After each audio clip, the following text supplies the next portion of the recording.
Yes, people, welcome back to GNA TV and Chelsea Fan TV for this transfer deadline day show for you guys. We have got lots and lots and lots happening in the mist.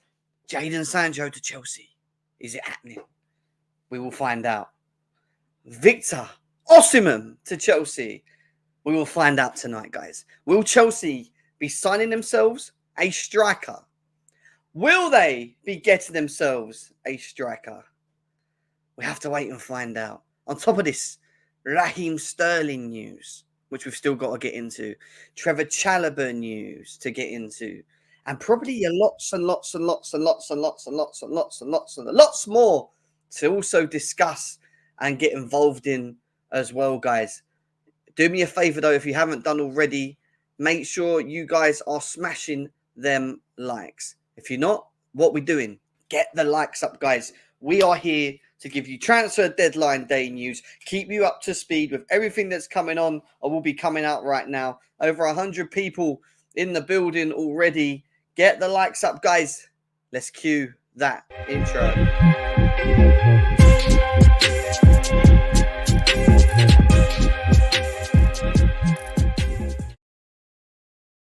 Welcome back to GNA TV and Chelsea Fan TV for this transfer deadline day show for you guys. We are here for the next 3 hours to keep you up to speed with everything going on with Victor Osimhen, Jadon Sancho, Raheem Sterling. Lots and lots and lots to get into. And we're going to be here for the next 3 hours. Listen, I am on it right now. I am on it heat. I can see everything that's going on pretty much. I will keep you up to speed on everything that could potentially be going on as well. So just stay with us. We've just had some potential more Raheem Sterling news this 4 minutes ago just come out as well, which I will be sharing with you guys via someone called Fabrizio Romano, which we're going to get to very, very shortly as well. There's lots going on in the moment, in the wings at the moment. Raheem Sterling comments just coming out now as well. How are you all doing, guys? Please subscribe if you're new here as well. Nearly over 200 people in the building right now. Keep running up the likes for me, guys. I want to try and build this up as much as we can, but you've got to hit the thumbs, guys. I want them thumbs to 100 likes as quickly as we can. Quickly as we can. Let's get it up. Raheem Sterling news on its way. However, we have just had some more confirmation coming in that Chelsea are supposedly out of the deal for Ivan Toney. For Ivan Toney, we're currently out of the deal. What an excellent transfer window. Thing with Ireland. I guess my same thing with Ireland. Yeah, true. I hear that. Jacko, good to see you. Nearly 300 people in the building. Did we learn to link players to our rivals is what he says. AJ, good to see you. Ashraf says, murders, 9/11, Joe, Italian Mafia. What is going on? AJ, good to see you. Chelsea Riley, good to see you. 3 hours to go. And I think it's about to heat up a lot. A lot, guys. So I need you to keep smashing up the likes if you can. Are we getting Osimhen or what? Well, we're going to find out, JB. This is what we're here to do right now, is to keep you guys up to speed. Everything that's going on right now in and around Chelsea Football Club. Nearly 250 people in the building already. Keep getting the likes up, guys. Do we really need Raheem? Well, listen, we're going to get into that. Why not? Why don't we just get into things straight up now? As of where we stand, we've got the panel joining us throughout this 3 hours as well. It's going to be a busy one. I want to start off with the reported news via Ormstein about Trevor Chalobah. Crystal Palace agreed to sign Trevor Chalobah on loan. And if we go over to David Ormstein and find that just come out 2 minutes ago, by the way. We'll come back to that. And we go over to his original comments here. Ormstein is the one that announces Trevor Chalobah has agreed a deal to go out on loan to Crystal Palace. Deal for versatile 25-year-old defender, straight season long loan, no obligation, no option to buy next summer. Transfer includes loan fee from CPFC. Loan fee paid to Chelsea up front for Trevor Chalobah. And yeah, it's interesting stuff, guys. Trevor Chalobah, who's been sitting around for a long time at the club, has now made a loan move to Crystal Palace. That's one of the first bits of news that we've heard coming out in regards to Chelsea with Ormstein and Fabrizio Romano. As you see here, guys, we'll click back here confirming this news. Right now, what's the other news? What is the other news that's going on with Chelsea? Well, Fabrizio Romano had just commented here on Raheem Sterling, guys. Raheem Sterling. He is currently, these are the comments. Raheem Sterling has opened the doors to an Arsenal move, even on loan.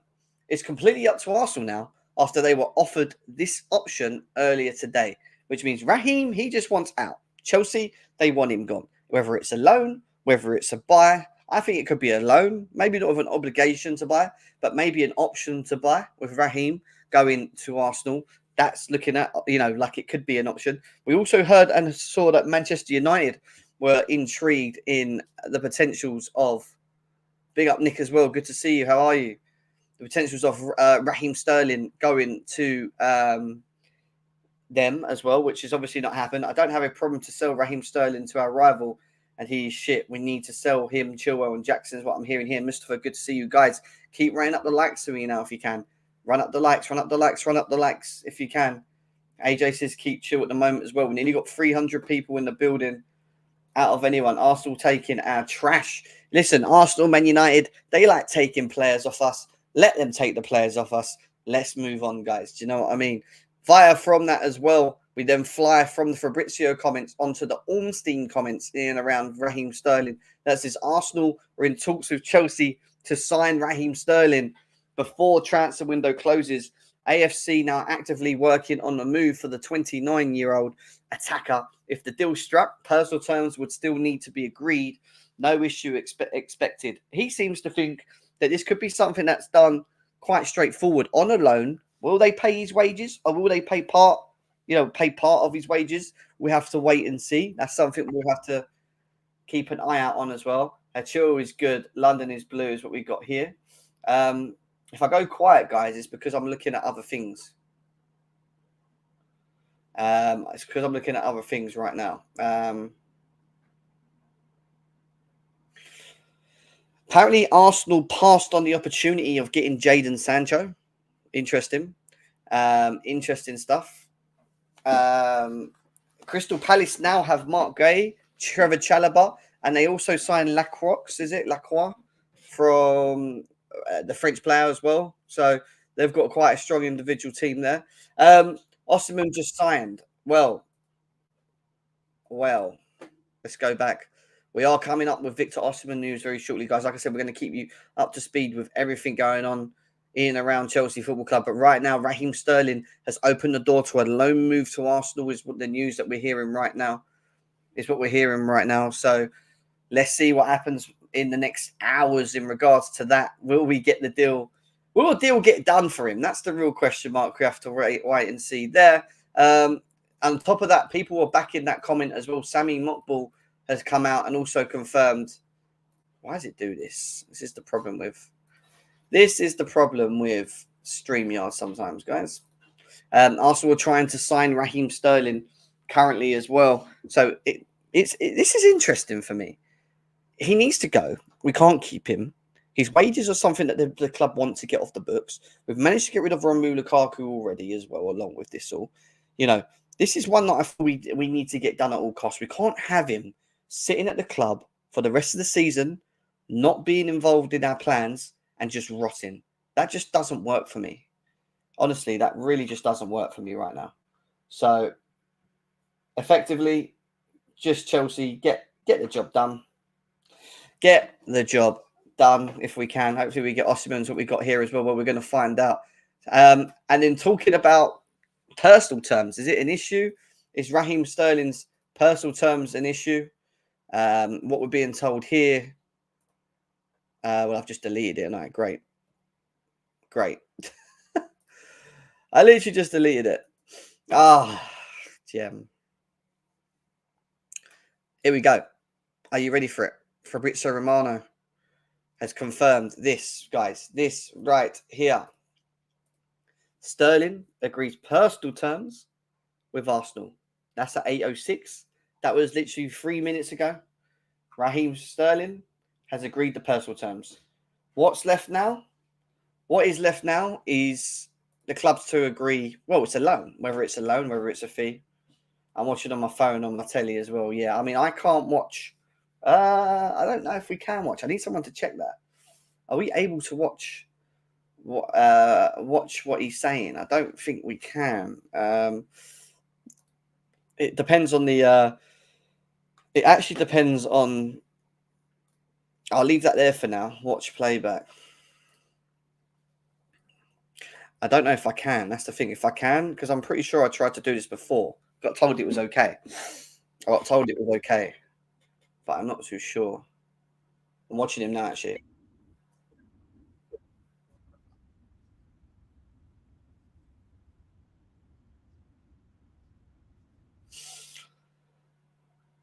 Uh, yeah. I'm going to leave that on the background as well. I've got it on in the background, guys. Interesting enough. You're watching it on your phone and telly. Let's go. Listen, we're keeping you up to speed with everything that we can at this point in time, guys. Now, let's move on from Raheem Sterling onto one individual that might be making his way into the door, and that is Mr. Jadon Sancho to Chelsea. Exclusive. Chelsea have presented two bids for Jadon Sancho. One proposal is a loan with a buy option clause. The other one with obligation to buy, of course, on different terms. Chelsea also reached total agreement with Sancho on personal terms up to Man United. He wants Chelsea.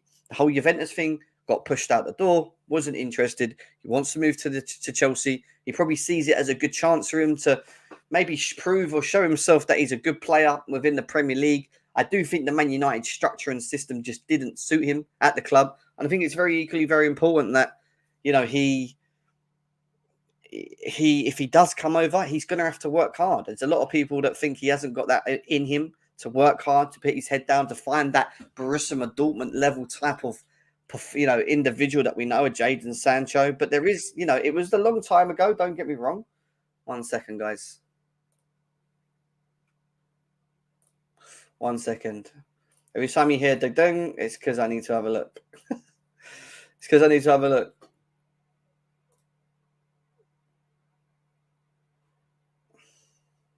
All right, okay. Nothing important. Nothing really important right now.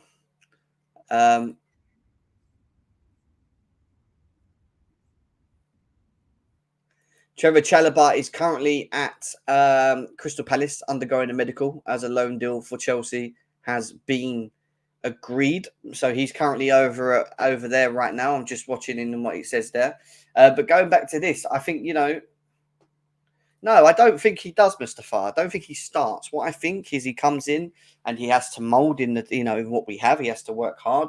I think he brings an option, and I'm not too upbeat about it, like too beaten up about it. A lot of Chelsea fans are saying it's pointless, but when I break it down, I look at it very clear, guys. Sancho, Madueke on the right, Felix, Palmer, and Kunku on the left, in the middle, for either tens and nines, and then you look on the left, and then you go Neto, Mudryk. So for me, it's one of them ones where I feel like, listen, it could come and it could flop. Depending on how much we sign him, it looks like we're going to sign him for quite a good price. I don't think it's a risk-taking signing. What we are signing is an opportunity of bringing up a player again who's 24 years old and potentially has the quality to find and deliver that again. He's going to need to work hard. He's going to need to really show. And I think playing with these young players in and around him that he will have in regards to Palmer, in regards to Felix, all these type of players, I think maybe it might maybe bring the best out of him. I just don't think the Man United model really was set up and ready for him. So I'm not too beat up by the idea of him coming to Chelsea. I'm quite open to it. It just depends, like I said, with everything. Fee's very important, and we are going to keep up to speed with that. Fabrizio Romano is in the other room right now on the phone. He's I don't know what he's doing. He's just on the phone. He's coming back in. So 2 seconds. Let's see if he's got any news. I don't know what he's doing. He's just walking up and down on the phone.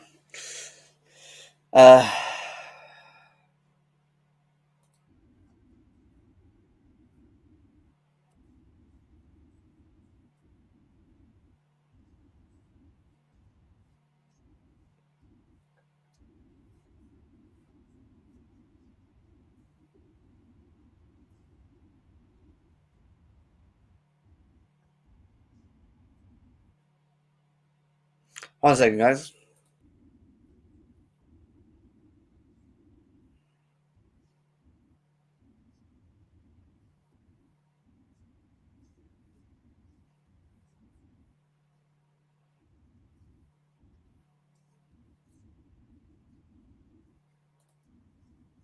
No, he's not. He's not really giving us much. I thought he was about to drop saying, but not. Let's get rid of Mudryk.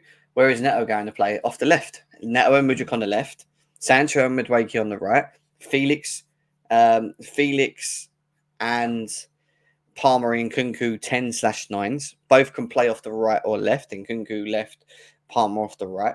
I think it gives us quite a lot of, like, in my opinion, it gives us quite a lot of options. I think it gives us quite a lot of options. I'm not going to lie. I'm not going to lie, guys. I think we have some sort of options here. Right, keep tapping the screen, share it out for me. We are waiting for more news in and around it. Now we're going to go over to the big one. The big thing that everyone's waiting for at the moment, that everyone's wanting news on at the moment as well, is Mr. Victor Osimhen. What is going on with him over there? Just going to quickly put the link in here for the boys.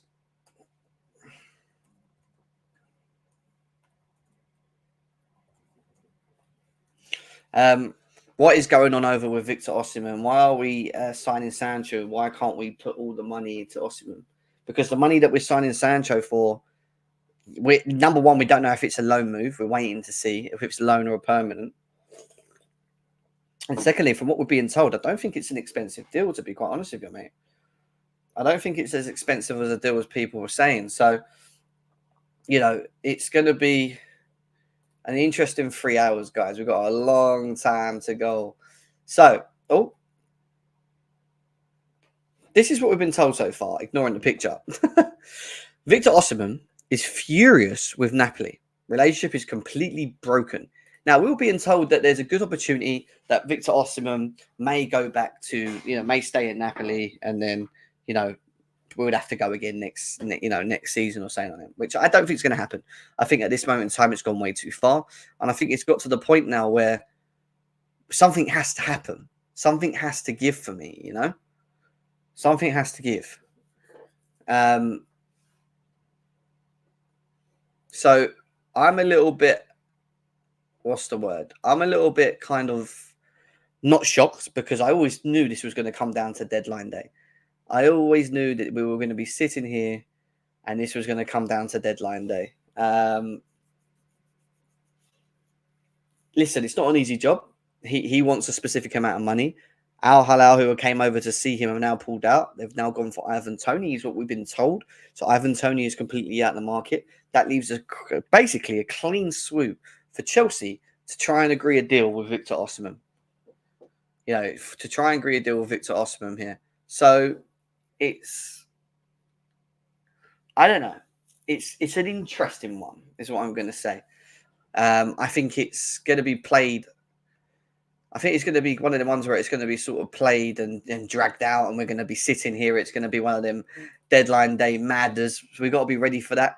We are also here in Chelsea now, totally out of the race for Ivan Toney. They expect him to move to Ahli. This is the team that obviously were coming in for Victor Osimhen. So have they pulled away? They must have, because they're only allowed to buy one of the two, which is what we've been told, with the number of foreign players that they've signed over there. So Ivan Toney looks like the route they've gone down. Maybe that's because Victor Osimhen made it very clear he wants Chelsea. I don't know. Guys. I don't know. However, when we scroll back to here, let's go back off here. When we scroll back to in and around here, let's go through Piers, because Piers is obviously watching this as well, trying to keep us 2 seconds.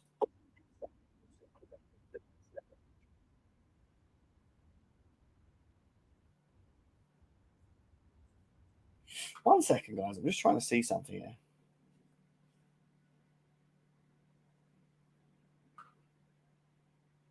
I'm just trying to see something here. Keep smashing the likes, guys. Nearly over 300 people in the building, guys, but we've got to get these likes up. We have to run up the likes, guys. We've not got enough likes in the chat. Please try and get the likes up for me if you can. Get the likes up for me if you can. There's not enough likes right now. I'm just trying to check something. Give me 2 seconds.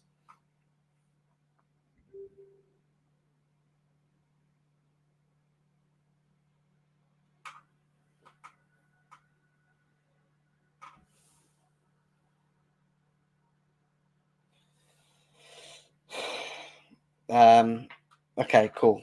I was just trying to check something because I'm not too sure if you can actually. I'm not too sure if you can actually do a like watch the playback. But anyway, let's go back into what I was talking about. I'm told, as we already know, that Osimhen is absolutely furious at the moment. Napoli started asking for more money for Osimhen from Ahli. And when they saw that they was going for Ivan Toney, when they saw they was going for Ivan Toney, so because they saw that they were going for Ivan Toney, they asked even more money for it, and they've pissed him off basically. Chelsea have a delegation trying, but they have an FFP limit. Chelsea FC are still not matching the wages requested for Osimhen at the moment, which means we're still at a stalemate at the moment.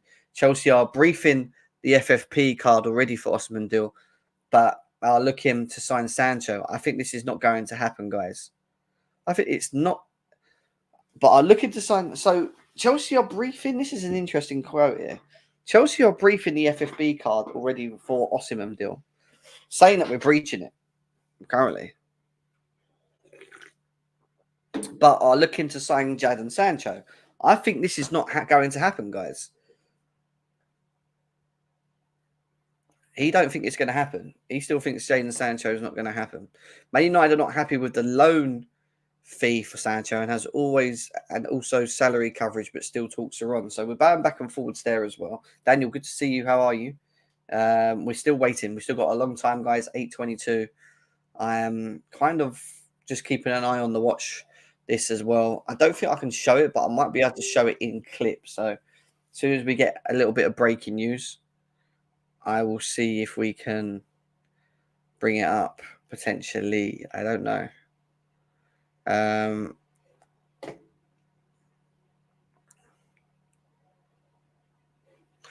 Yeah.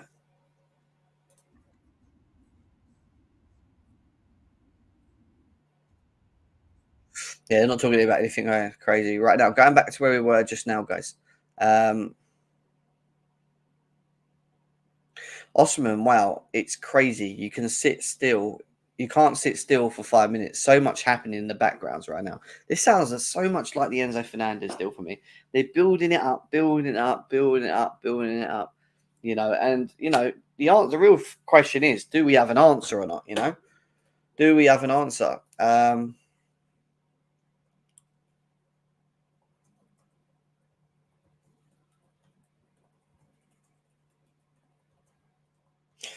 Like I said, guys, I'm quiet, but it's because I'm actually trying to find out stuff. I'm trying to find out stuff right now, guys, for us. I'm trying to find something out for us. Okay, cool. Going back to this. So and then we go on from that comment to Chelsea have felt for the some time that Victor Osimhen's story would come down to the final 5 hours of the window. We are now within that period. Well, we knew that. We already knew that. I just got a call on Osimhen. Crazy. I can't say too much. Completely crazy though. I just got a call on Osimhen. Crazy. I can't say too much, but completely crazy though. I need to know. I need to know something.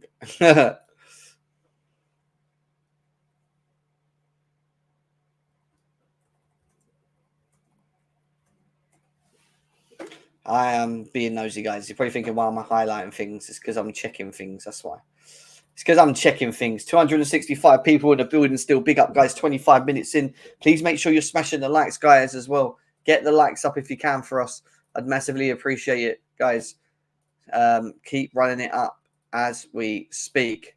We move on from there on to Victor Osimhen is furious with Napoli. We know about that. I think Osimhen's story with Napoli, Ahli, and Chelsea would be a great movie, is what he's saying. Jesus Christ. I am so intrigued to know more after. When you hear all this, they always make it sound like so like dramatic and this happened. Oh my God, I can't tell you. Oh my God, this happened. That Saints happening.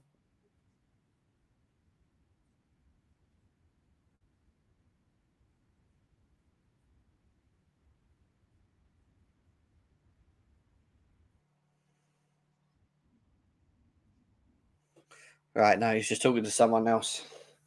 Can you hear that when I play that, guys, in the chat? Can you actually? I'm assuming you can. Can you actually hear Fabrizio when I play that? Yeah, just out of interest. I think this Osimhen story with Napoli. I want to see it. I want to know. I want to know after. On the rest of the window tonight, it's calm now before the storm. I think it's going to kick off in the next 2 hours. No, not even that.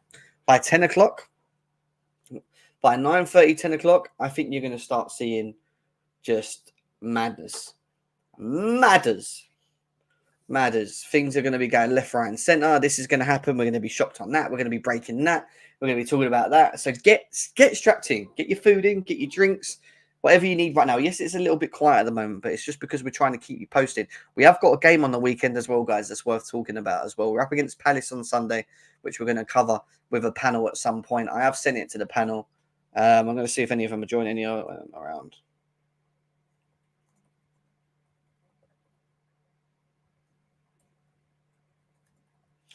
I might see if I can get. I don't know if he's busy though. He's probably busy. Mudryk stays at Chelsea. They believe in him. There you go. They believe in Mudryk still, guys. That's another fun. Honestly, if I speak, I would be in big trouble. Can you see my phone? I hope people can't see because we would go to jail. Jesus Christ, he makes it proper dramatic, doesn't he? Fabrizio. Oh, Fabrizio. West Ham are in talks with a couple of Chelsea fringe players, apparently, as well. Chelsea still working to find Sterling a club. Nothing on Chilwell yet. That could have to change they are. Apparently, Arsenal are trying to sign Raheem Sterling. We know about this. Osimhen to Chelsea is being held up over negotiations about the incentives in his proposed CFC contract. Interesting. So it could be the final margins right now, guys. We could be literally looking at the final margins.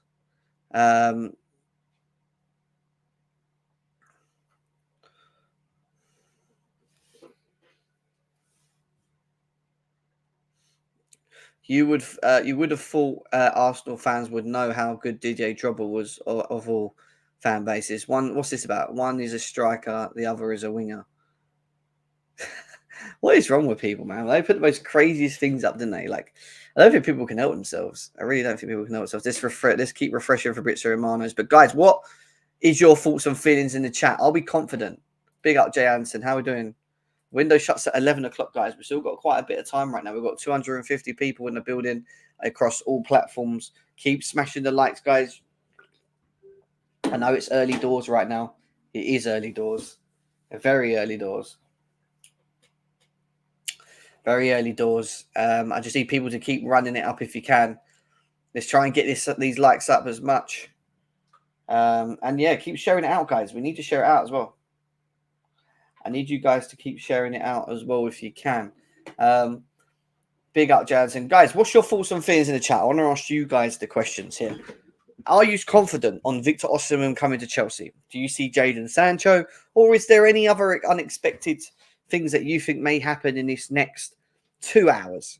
Let's say 2 hours from now, because that brings it to 10:30 and it leaves us with half hour left after that. So what's going on here?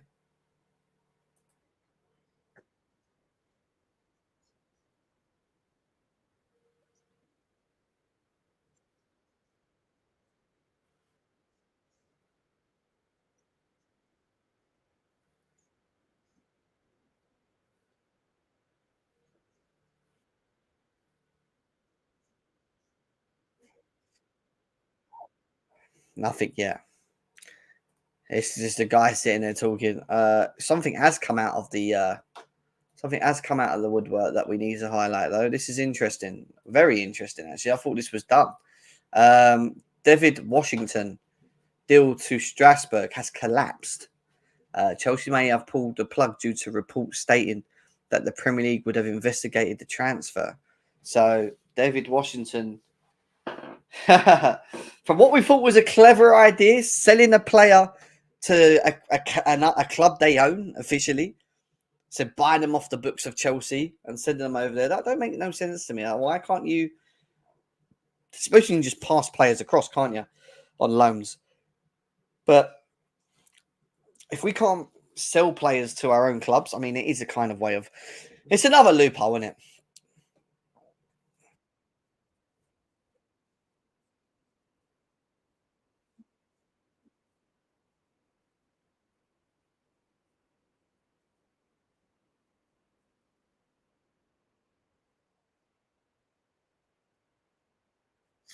All right, cool. So yeah, there you go, guys. David Washington should go get a chance for us. I don't think so, Ash. I think we'll probably end up. I don't think he's got like. There's just so many people in front of him. How does he even get into the team? That's my big thing. How does he even get into the team? I'm not too sure if that's even going to be marginally even the case that we're able to do that. Instead of Osimhen and Sancho, who else would you like to see at Chelsea? Good question. I don't know, AJ. To be quite honest with you, I'd like to have got a centre back. I'm still not confident on what we have. I don't know. For me, I just want a striker. I made it very clear that we need a striker. I still feel that we need to get a striker. So it's just one of them, isn't it? It's just one of them, isn't it? We need a striker. We need a goddamn striker, guys. We need a blimmin' striker. Right. We are, like I said, we are trying to keep you up to speed, guys. Lots going on. I'm sure it's going to go crazy in here in a minute. It's very early doors right now. People are trying to find out news. Do you still think it's still possible for Osimhen? From what we've heard, yes. There might just be finer margins in the contract from what we're being told so far. I don't know how. I'm not too sure how. Things can change, basically, guys. This is just the way, the meaning of transfers. Like, we'd be told one thing, next week we're told another, next week we've been told another. It's just one of them, It's just one of them. I do trust Jackson up front. I don't trust. Yeah, this is my problem. I don't trust him. It's just that he's going through a development phase, and I want him to have minutes at the club. I want him to play.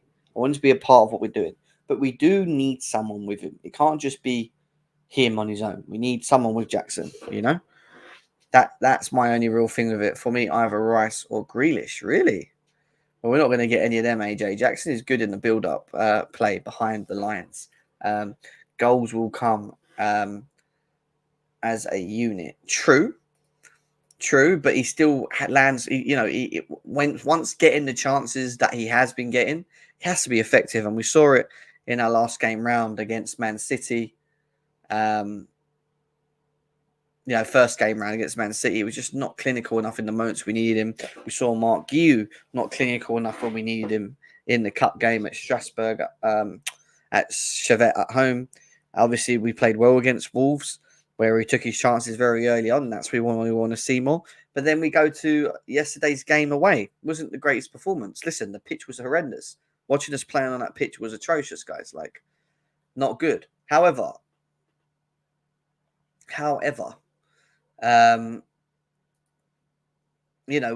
we lost, but we got the job done. And to be quite honest with you, on another day, we put like 3 or 4, 5 past them. We had good enough chances to get the win, and we just didn't take our chances, We just didn't take our chances. Is Osimhen good? That's a good question. I think he is a fox in the box. I think he scores all different types of goals, from with his head, from different angles. He has that sort of way about him, the experience at 25. He's at an age where you want him to be coming into the club. This is the time. And this is why I said we can't muck around. If you want him, which, let's be serious, you would think so after all of the time we've wasted up to this point.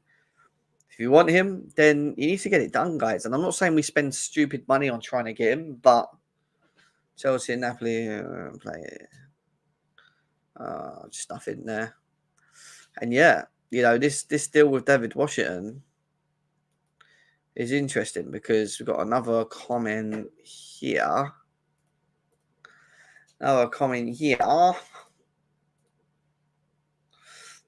Breaking Strasbourg club record 21 million euros deal for Chelsea. David Washington has collapsed. The deal was advanced up to the point a medical in London was scheduled. However, it collapsed in the 11th hour as Chelsea feared it may be investigated. And listen, we're in enough trouble with it. Is what we don't want now is to be getting hunted down, right? We don't want to be getting hunted down. Do you know what I mean? Remind me of Timo still. Love these runs. Timo.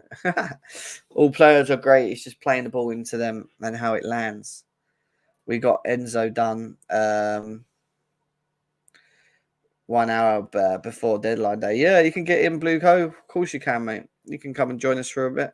Let me send you the link on Facebook quickly, man.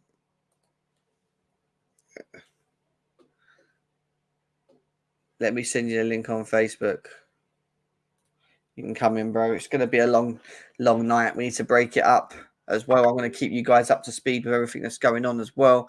Arsenal are making swift progress with a loan move for Raheem Sterling. Some optimism now from the Emirates that an agreement is within reach. More on the transfer. Sammy Mockball's just come out with that. Let's bring it up, shall we? This is the next sort of breaking-ish news that we've had just come in, and it's in and around the comments from Sammy Mockball saying Arsenal making swift progress with a loan move for Raheem Sterling. Some optimism now for the Emirates, from the Emirates, that an agreement is within reach. So there you go. Sammy Mockball still pumping out that news in around Raheem Sterling. But David is back. Just keeping an eye on the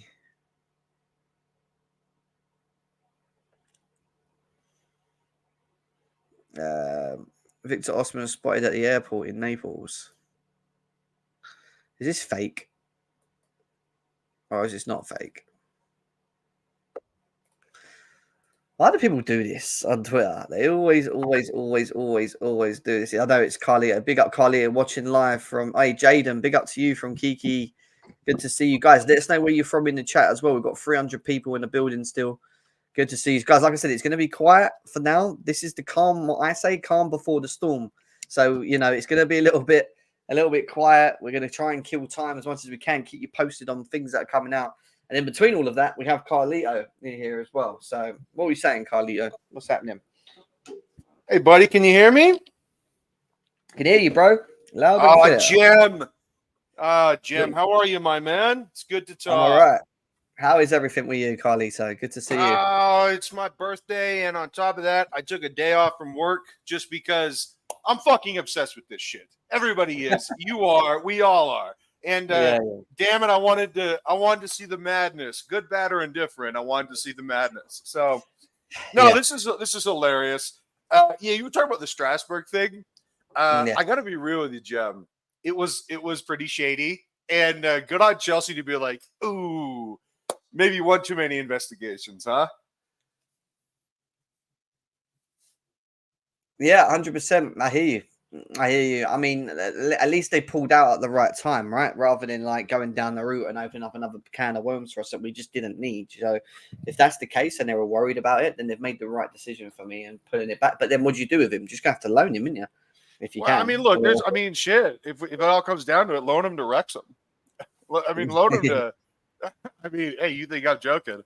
No, I mean, look, I understand that Chelsea probably would have gotten away with it, but I think that they're more interested in the product on the field and shit that's going off on it. So good on them. I think they'll still find him at home. I think Chelsea's better than anybody at the moving and shaking of players.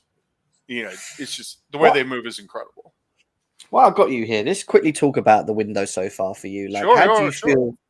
How do you feel it's gone up to this point? Are you a happy Chelsea fan? Do you feel like we still need a bit more? If we sign Osimhen, is it complete to you, or do you still think we needed more? Like, how do you feel about the overall window that we've just been through?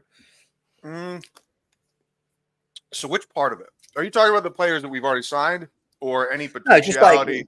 Just where we are up to this point. How do you feel about the overall at the moment? And let's just say, hypothetically, let's just say Osimhen doesn't come and it finishes like this. Yeah, but Jem, I'm not terribly high on Osimhen. I've watched him play. A lot of these guys, I don't know if people have watched him play. I've seen him. I mean, he's pretty good. His touch is it leaves a little bit to be desired. This may be pejorative, but I've called him Ozempic Lukaku. I mean, it's he's a fit version of basically Lukaku to me, man. I don't think he's particularly skilled. He moves more than Lukaku, that's for sure. Well, he's also thinner than Lukaku. Look, he's a good player. I'm not gonna disparage him. This is all joking aside.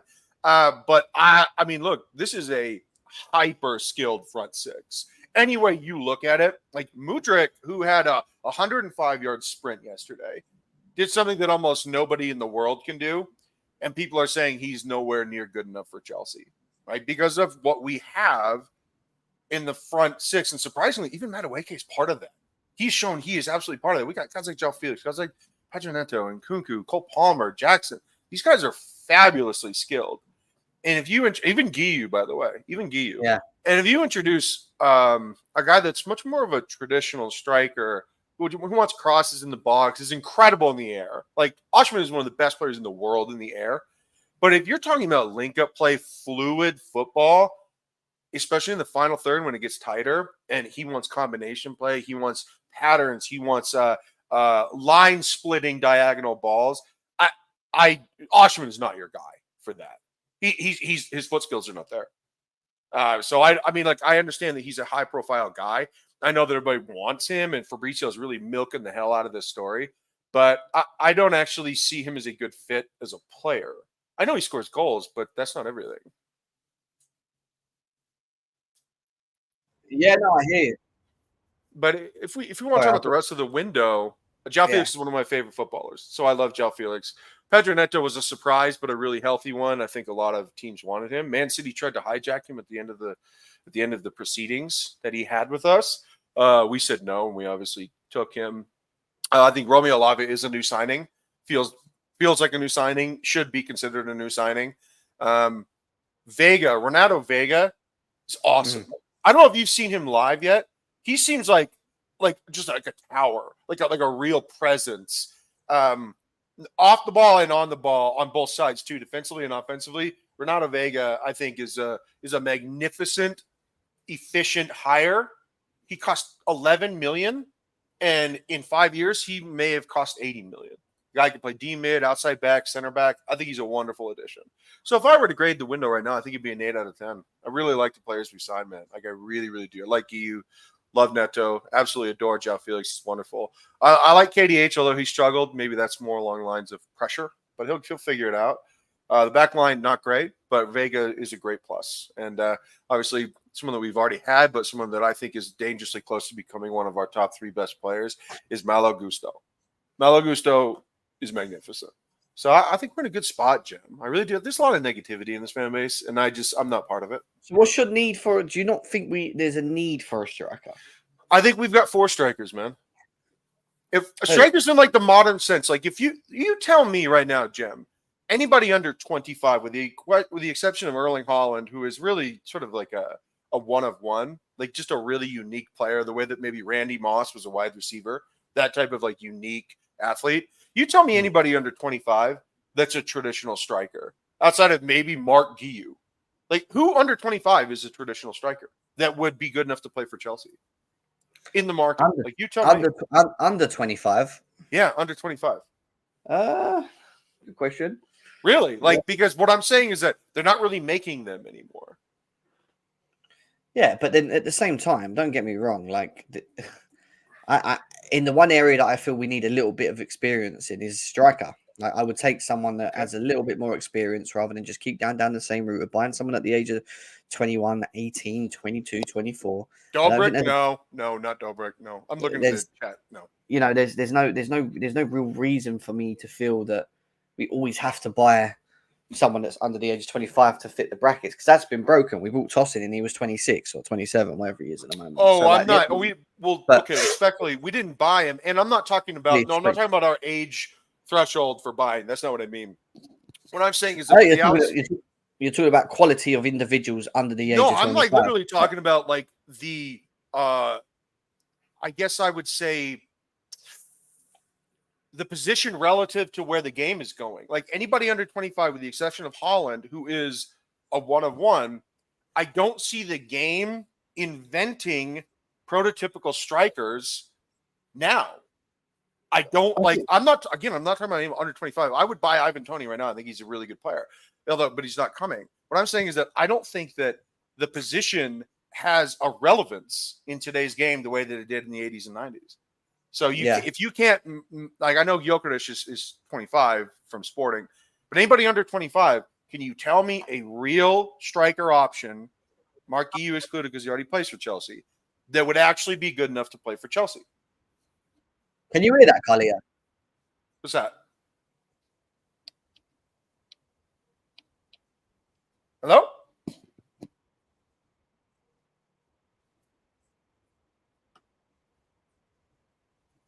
Jim, something wrong? Can you hear that when I play it? No. There's nothing you can hear, no? I was just wondering if you could hear what I was listening to. No, sorry. That is Fabrizio Romano confirming something on Raheem Sterling. So give me 2 seconds. Oh, you're good. But I think I already know what's going to happen there.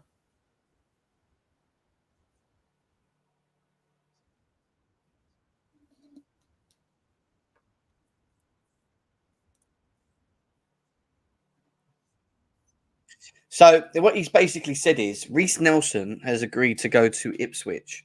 Now there's going to be. You remember we always see triangles or like the way the market moves basically. So because Reiss Nelson's now gone to Ipswich, they think it's freed up the fact of Raheem Sterling going to Arsenal. And with Raheem Sterling going to Arsenal, that then opens the door for Jadon Sancho to come to Chelsea. He thinks it's going to be a knock-on effect. So he's just said there, it's an important move because for them to do that now, he thinks they're opening the door to bringing Raheem and Chelsea to get Sancho, guys. So that's where we are. Yeah, like dominoes. Yeah, like dominoes, guys, like dominoes. So that's the news we just had there. Our board is a shambles, signing Sterling to our scum neighbours when it should never happen that way. Jacko, like they can have our washed players. Don't really matter, does it? Like it's normal. They always like buying our washed players. Do you know what I mean? Listen, I mean, what was your thoughts on? I mean, we've got a comment here saying, you know, that Raheem's with Raheem Sterling that he's agreed on personal terms as well. We'll come to Osimhen in a bit again later with regards to his wages and stuff. But in terms of Raheem Sterling, are you happy to see him out the door, Colio? Do you think it's a good? So, look, I'm 36 as of today, and I've been around the game so long that I always think about attrition and what this game really does to you physically. Because I played, college, semi-pro, all that stuff. But by the time I was 28, Jem, honestly, and I played a lot. The other thing is that I played a lot of futsal, which is on really hard ground. By the time I was 28, my knees were hurting so bad that I had to quit playing and just be a coach because I was in like such pain walking upstairs. And I'm thinking about what Raheem Sterling has done as a career. Like if he was an NBA player, you would say that he was a 14-time All-Star, right? Because he's been a professional first-team player in the Premier League and a truly relevant player since he was late 16, early 17 years old. So he's going into his 14th season at playing the most difficult position. Like if anybody's ever played wing, it sucks. It's not like playing center back. It's not like playing center mid where you're getting the ball all the time. You don't have to, make 80-yard sprints and oftentimes not get the ball. You don't have to track back and press at the same time. Like playing wing, unless you absolutely love getting the ball and taking players one-on-one, unless you're in incredible shape, the position sucks. And Raheem Sterling's had to play this in the hardest league in the world for 14 years. And it says on his birth certificate that he's 29. His body's saying like 33, 34. This guy has been playing a long time. And he played for Guardiola in particular. Like this dude is 29. He's not really 29. And he makes a lot of money. I mean, he's got 3 years left on a deal that pays him 17 million pounds a year. So, I mean, you're looking at an aggregate take off of our books of about 52 million. I mean, that's a lot of money. And I respect Raz, especially when he was at Man City. There was one year where he was easily the best winger in the league. He actually was like shortlisted to win player of the season. And he was incredible. It's just that position, it'll kill you over time. And he's been doing it so long. He's like LeBron, man. Like he's been in this league a long ass time. And so, it's 29, not really. So getting rid of him, it's not really about getting rid of him. It's about him playing a different role at Arsenal. It's about him playing a backup role, which if he plays 30 minutes a game for Arsenal, I think he'll do incredibly well there. But with us, where he's the first 18 months of his 24 months at Chelsea, so discounting last spring. But his first 18 months, he was asked to be the man at Chelsea. He couldn't do it because at that point, I think that he was physically shocked. Yeah. So it's okay. It's okay. I mean, there's no harm in moving him on. But with Jadon Sancho, I love Jadon Sancho. I think he's an awesome player. Thank goodness you said that, because I was one of the I love him. No, I love Jadon Sancho, bro. I think he is a baller. A baller. He's just in a bad situation. He hates the coach. The coach hates him. I mean, the guy. It's even worse than what we did to Chalobah. The United sent him out of the country to just not be at the club for an extended period of time last season. And it's like, all right. And then he goes to BVB and he's in the Champions League final. And he's one of the best players on Dortmund. I mean, when he has confidence in the team and when the manager has confidence in him, he's an excellent footballer. And if you watch any bit of Dortmund in the spring, he was awesome. Yeah, awesome. 100%. Guys, we've got 450 people in the building right now. Keep making sure shit. Damn. Right. Keep smashing the likes if you can, guys. Run it up as much as you can. We're not hitting the likes enough, though, guys, on YouTube. We need to get them YouTube likes up. That's going to change. Once the news starts breaking, them numbers will start flying up. It's just because we're waiting. We still got what? How long are we now? We're 2 hours and 7 minutes away from the end. I'm watching Fabrizio Romano currently on another screen. He's in another room on the phone, texting, doing his thing. Coming back into the room now. I don't know what he's doing. They've obviously got some sort of news to announce. So if I go quiet, guys, it's just because I'm in between listening to what he's saying. I would like to bring it up, but I don't know whether I'm allowed to show playback on YouTube, and then I don't want us to get copyrighted, otherwise I'll just bring it up. You know what I mean? I don't know how that all works. I need to check it actually.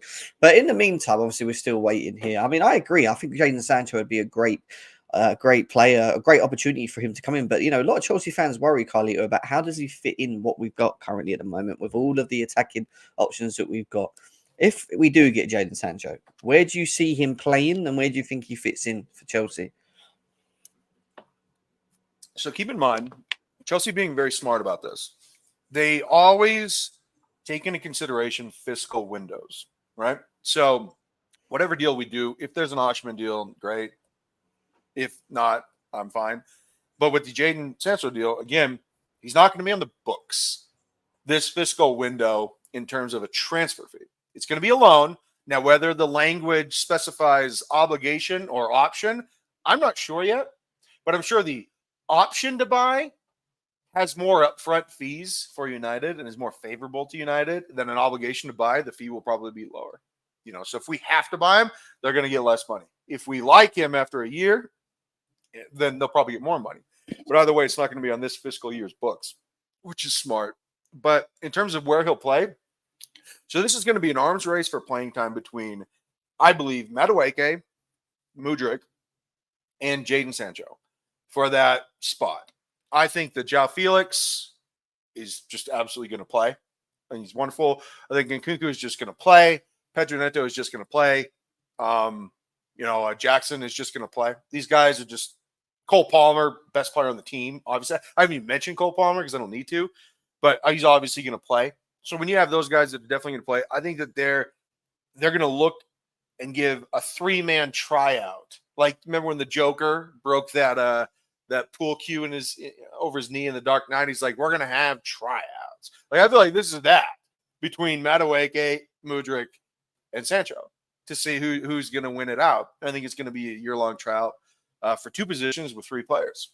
And we can do that because it's a loan. We're not buying him yet. But in terms of where he fits, he can play attacking mid and he can play wing. Either wing, though, Jim, that's the thing. Yeah. He's two-footed. It's not like these left-footed guys that never use their right foot. This guy can play both sides. I agree.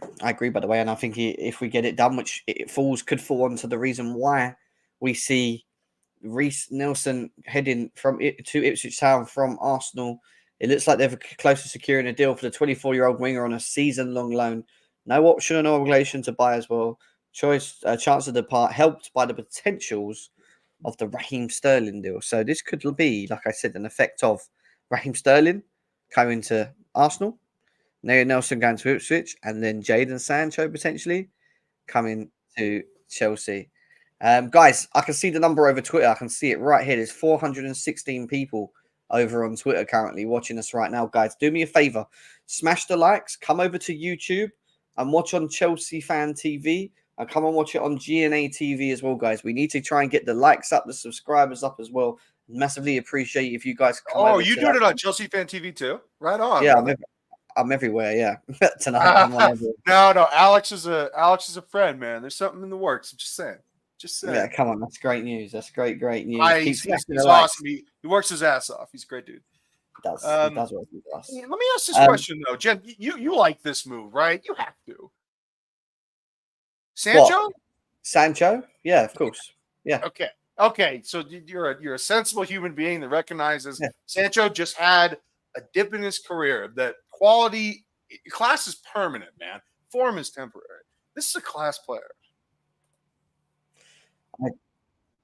I agree. I think that when you look at Jadon Sancho, I think it was all about.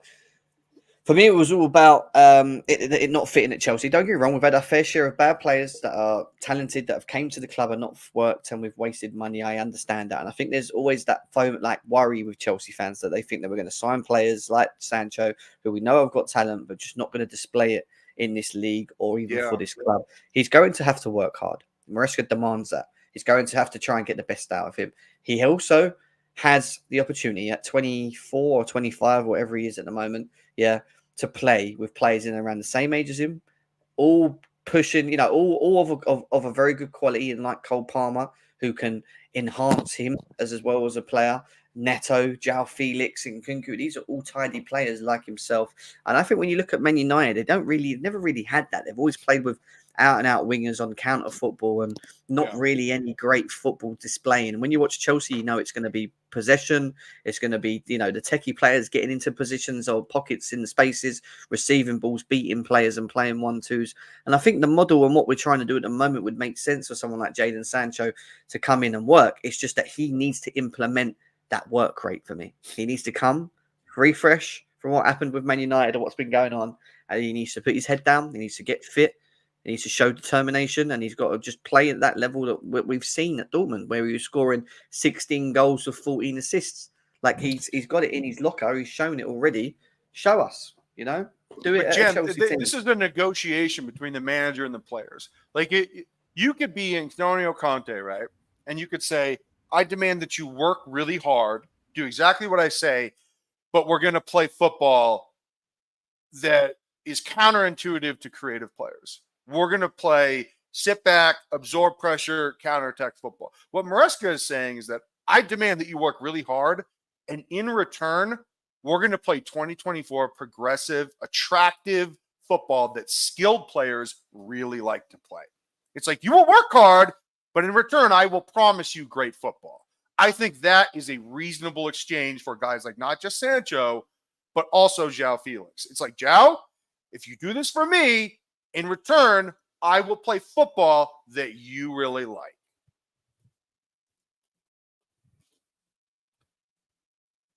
101%. Sorry, I should mute myself. 101%, and I agree. And I want to get Hassan's thought in this as well. Hassan, big up to you, bro. What's up, Hassan? Yeah, what's good, man? It's been a while since I popped in the show, so I thought I might as well come in when it's the craziest time. It's the craziest time. It is at the moment. We've got 530 people. We're rising at the moment, guys. Keep smashing the likes as well. Hassan, let's talk about Sterling quickly, and let's also then go on to the effects of potentially Sancho coming. What's your thoughts on Sterling going to Arsenal? How do you feel about that? And also, how do you feel about Sancho coming to Chelsea, mate? I'm gonna be honest with you. Sterling to Arsenal, I think that's probably like the most sort of sense for him, because like he's just recently moved to London and stuff like that. He's got a property there, and he doesn't have to, like for both the players and both the club perspective, it's gonna benefit them both. And for me, it's just been I think for a lot of the Chelsea fans, including us, I think we just had high expectations of Sterling based on what he did at City. And we thought he'd be the main guy leading the squad and leading the line. But like, I did expect him to, be crazy like the way Eden Hazard was for us. Like, I expect him to turn up in games once every 2 to 3 games, like, and stuff like that. but he's just been like a little bit underwhelming. So I don't know. I think for Arsenal, I think it'd be a good signing for him, and he's just one of them players. Like he's just like Sancho in a sense. Like he's got that experience and he's got that ability to turn up. But the question mark is for both Jadon Sancho and for Sterling, will they perform at the clubs that they go to, including us? And yeah, this sort of deal reminds me of the time when we did the whole Giroud, Aubameyang, and whoever the third guy was in that sort of triangle saga. So like, yeah, I mean, for me, Sancho, I've got question marks on him the same way.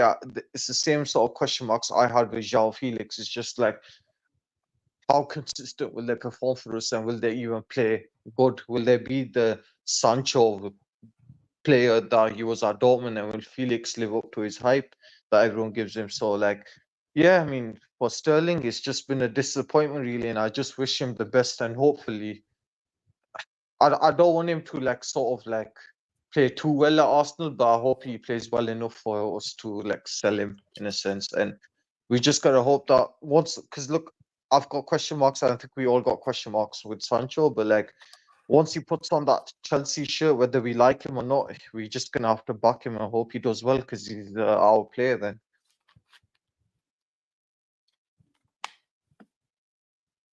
Yeah, I hear you, bro. 100% hear you. We've also just got this news coming from Ben Jacobs, who says Raheem Sterling is now waiting for a green light to undergo his Arsenal medicals. What we heard here. Big up Redneck in the building. What you saying, my boy? Good to see you as always, bro.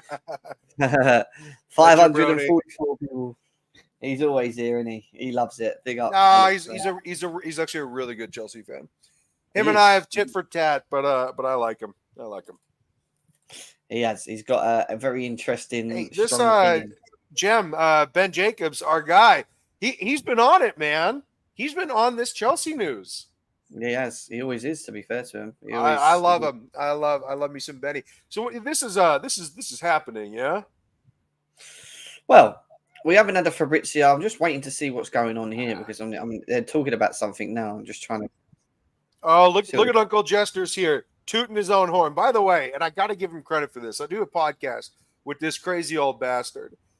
He's been on this Raheem Sterling to Arsenal shit for weeks, man. Has he? Yes, he has. And I was like, get the fuck out of here, Jesters. You know, shoo. And he was right. I got to give it to him, man. I got to give it to him. Big up to him, man. Big up to Jester, man. He's in the house. Big up Uncle Jesters, man. Good to see you, bro. As always. Take care. Yeah. I have got. Let me turn down a bit. I've got it all in the background so I can just hear briefly what they're saying. Sure. I've signed Osimhen. Just like to know, guys, I'm not sure. We haven't signed Osimhen. No. There's news that Fabrizio Romano knows about Osimhen, but he's saying he can't release yet, which tells me he's just building it up. Whether it's good or bad, we'll find out. However, I don't think Chelsea. I'm going to put my neck out on the line here. I don't think Chelsea would be waiting around for him all the way to now if they weren't confident in getting him, in my opinion, because why wouldn't we be getting someone else? Like, I don't see us not getting striker. If it was a waste of time, we would have just gone and get someone else, like whoever it's going to be, you know? So can I posit something to you, if you don't mind?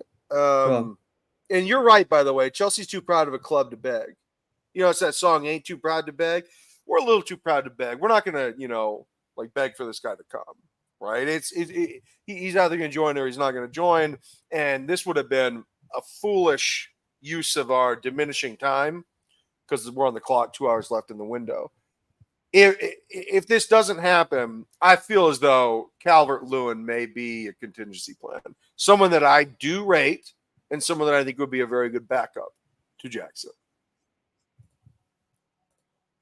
Go on, Hassan. I'll let Hassan answer that. Go on, Hassan. If he's still here. Hassan, what do you think of Calvert-Lewin? DCL? I think he's probably disappeared for a second. I think he's an overrated load of crap. His opinion. There you go. That's brutal, Jem. That's brutal. This guy is just like you said, Lukaku. He just jumps. You know, that's what he does. He's such a better athlete, and I think he's got a better touch, Jim. No? No, oh wow! Oh, I can't convince you. Oh shit! You are a hater. Oh no! Not on this one, Carly. I can't be going. I cannot be backing. Oh no! The whole idea of DCL coming to Chelsea. What, you'd be happy with DCL to Chelsea? Oh, 100%. I'm a DCL believer. No. Oh wow! Wow, we don't agree. This point, if God forbid, if you ever do try to go for DCL, I'd rather stick with Jackson up front.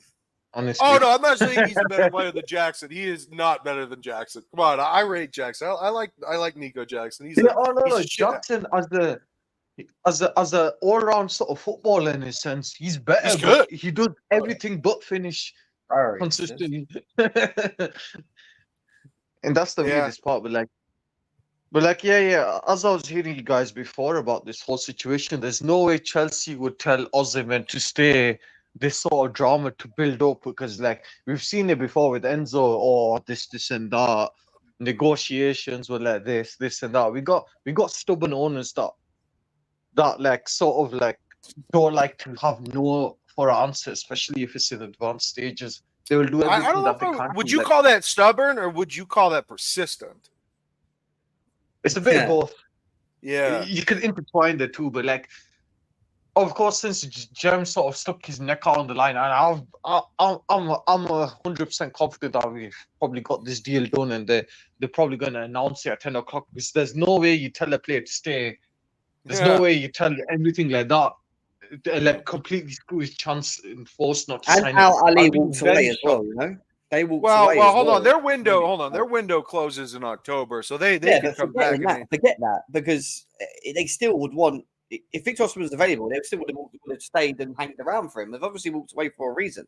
Why do they walk away and go, right, we're getting home? Yeah, exactly. And don't forget, like, if PSG was still in the race, then yeah, I would turn around and say it's open race between the two clubs. But like, we're the only clubs that are in for it. So logically speaking, it has to be done. Otherwise, like, I'd be very shocked if he's not announced in the next hour or two. I'd be very shocked. All right. So look, what I will say is this: I'm never going to turn my nose up at a player that can help the club. I don't think Osimhen I am not someone that believes that Victor Osimhen is a superstar. I think that he's a good goal scorer. Now, look, will he help this club? Oh, definitely. Definitely. Because I think Guiu is 2 years away from being a truly impactful player, although I am very high on Mark Guiu. He's 18 years old, man. You remember when you were 18? You were an idiot. He's not an idiot, but he's 2 years away. Jackson being the only striker, it makes me nervous because this club is infected with the injury bug. Now, look, will Osimhen help Chelsea? Yes. So I'm not turning my nose up at this deal. I just don't think that he's a superstar in the way that he's being portrayed in the media, and certainly by guys like Fabrizio and certain members of this fan base that have really never watched him play and just know him by reputation alone. I've watched him play. I know what he can do. I know what he can't do.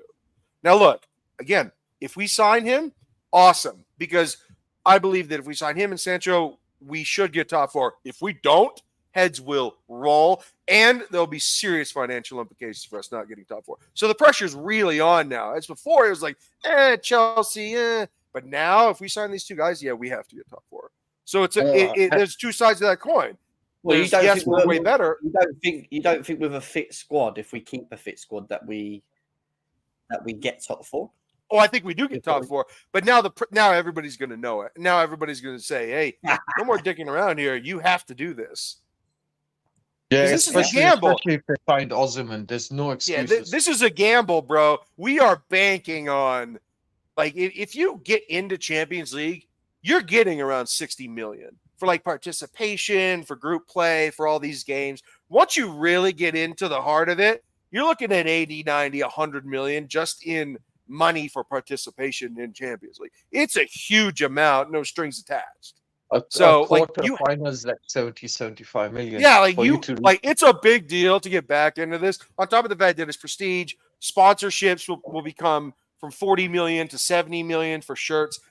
per year. Like, it matters to get back in the Champions League. So this is a huge gamble. But if we get these two guys, yeah, Jim, we're going to get top 4. But now we have to, right? Now we have to. Sorry, guys. I'm just listening to. Oh, no, dude, this is a long stream, brother. You know. Oh, It yeah, is. 100%. Just talk, guys. Talk away. I'm listening to stuff. Yeah, don't worry. I was just going to add a few more comments to it as well. Like, yeah, what do you got, brother?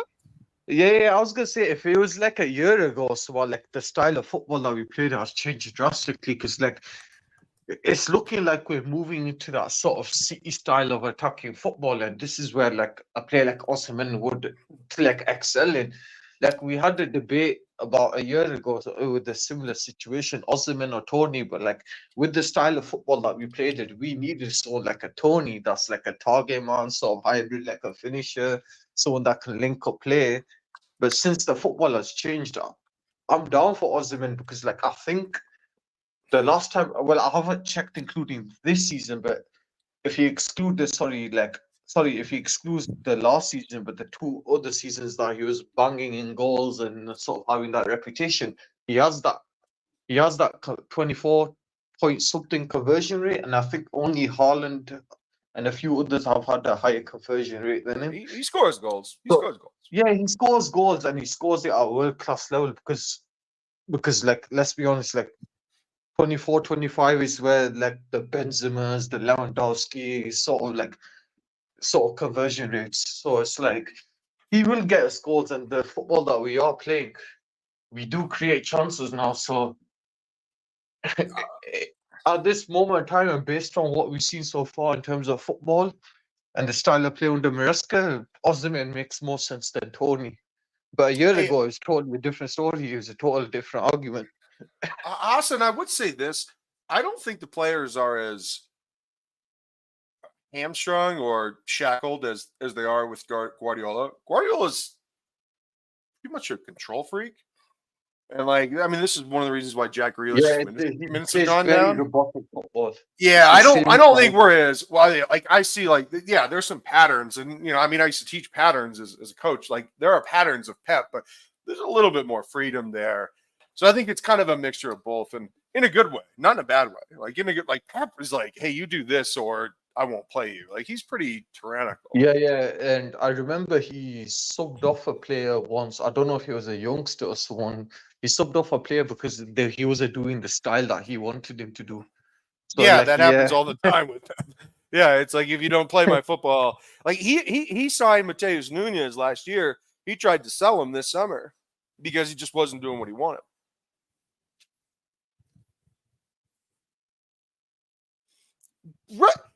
Alex, you just said Ben Jacobs is a bum. Oh, come on. Come on. Alex, stop being a waffle merchant. I smell a hater. I smell a hater. Hating on a man doing his job. Man's doing his job, man. Leave him alone. Ben Jacobs is a worldwide traveler. He's doing God's work for Chelsea. Come on now. Give me a break, man. Hey, listen, Ben Jacobs is a nicer one, man. If it was Matt Law, yeah, I'm all here. I'm here for him, man. Yeah, Matt Law, yeah. Ben Jacobs is a nicer one, man. Bro, Matt Law makes himself available for one podcast. Ben Jacobs makes himself available to many different outlets. He is so generous with his time. Matt Law is salty because his connections at Chelsea are completely cut off. That's why he starts seeing his anti-Chelsea agenda, man. Well, I mean, Matt does the podcast with Nick, Brandon, and that other guy with London is Blue. Those are all Americans. I know these guys, and but no, Ben is very generous with his time. So a little bit of news for you guys. Oh, what do we got, Jim? A little bit of news, I say at the moment, they're saying that with the Sterling and the Osimhen and all that could be going into the last hour, which wouldn't shock me. However, there was some little briefs in around Carney today. If you heard that maybe Man United might be looking to potentially bid for him. Obviously, Pius seems to think Carney looks like he's going to stay. I think Fabrizio Romano's just mentioned that on his live as well. I don't think I don't think that's going to happen by the looks of it. So it's like Carney, who was linked to maybe going away, leaving us and going, potentially may not happen now. Sterling's going potentially. Maybe that shifted something on the Chelsea side. He was only going to go on a loan move, from what I understand, anyway. But that's where we are currently at the moment, guys. Nearly 600 people in the building still. Make sure you smash likes. I know you guys are waiting for that big news, and when that big news comes in, is when everything starts going crazy. I know that, but at the moment, we are an hour and 43 minutes left. I think what Carlito and Hassan are doing right now is helping massively. We're taking time over, waiting for this news, talking about Chelsea, and I'm going to move it on quickly from. Like talking about specific players, I want to talk to you about the weekend, guys. Crystal Palace. Can I say one thing before why Carney may be staying? Go on. Omari Kellyman is getting a loan. To where? I've not seen that. Yeah. It was kind of under the radar. Hold on, give me 1 second. I know we're doing this in real time. Birmingham City. Interesting. Oh wow, maybe not. Maybe not. Oh shit. Carney and well, then he'll probably be playing with the U23s. Well, the one thing we can confirm for sure isn't happening is one player that maybe a lot of Chelsea fans were hoping could potentially be one of the strikers. Ivan Toney has arrived in London for his Ahli medical, not to Chelsea. Yeah. So that one looks like it might be out the door. They've committed to that one. He's also better than KDH as well, is what Loco says in regards to. Well, that's a good comparison. KDH versus Carney. I mean, from what you've seen, guys, what's your thoughts on that? Do you think we're better off with KDH, or do you think Carney? I'll tell you what I say on this. And in the short space of what I see of Carney in pre-season under Maresca, I think he struggled to find a position that fitted him. I believe Carney is struggling to adapt to the system. I didn't think he got involved enough. And I think if you're going to pick KDH, it's going to be based on him knowing the system better, obviously being at Leicester with him as well. But also just the understanding of his role from where to be in certain times and positions and things like that. And listen, the overall ability, I'd say Carney's probably the better player, in my opinion, when you watch him on the overall.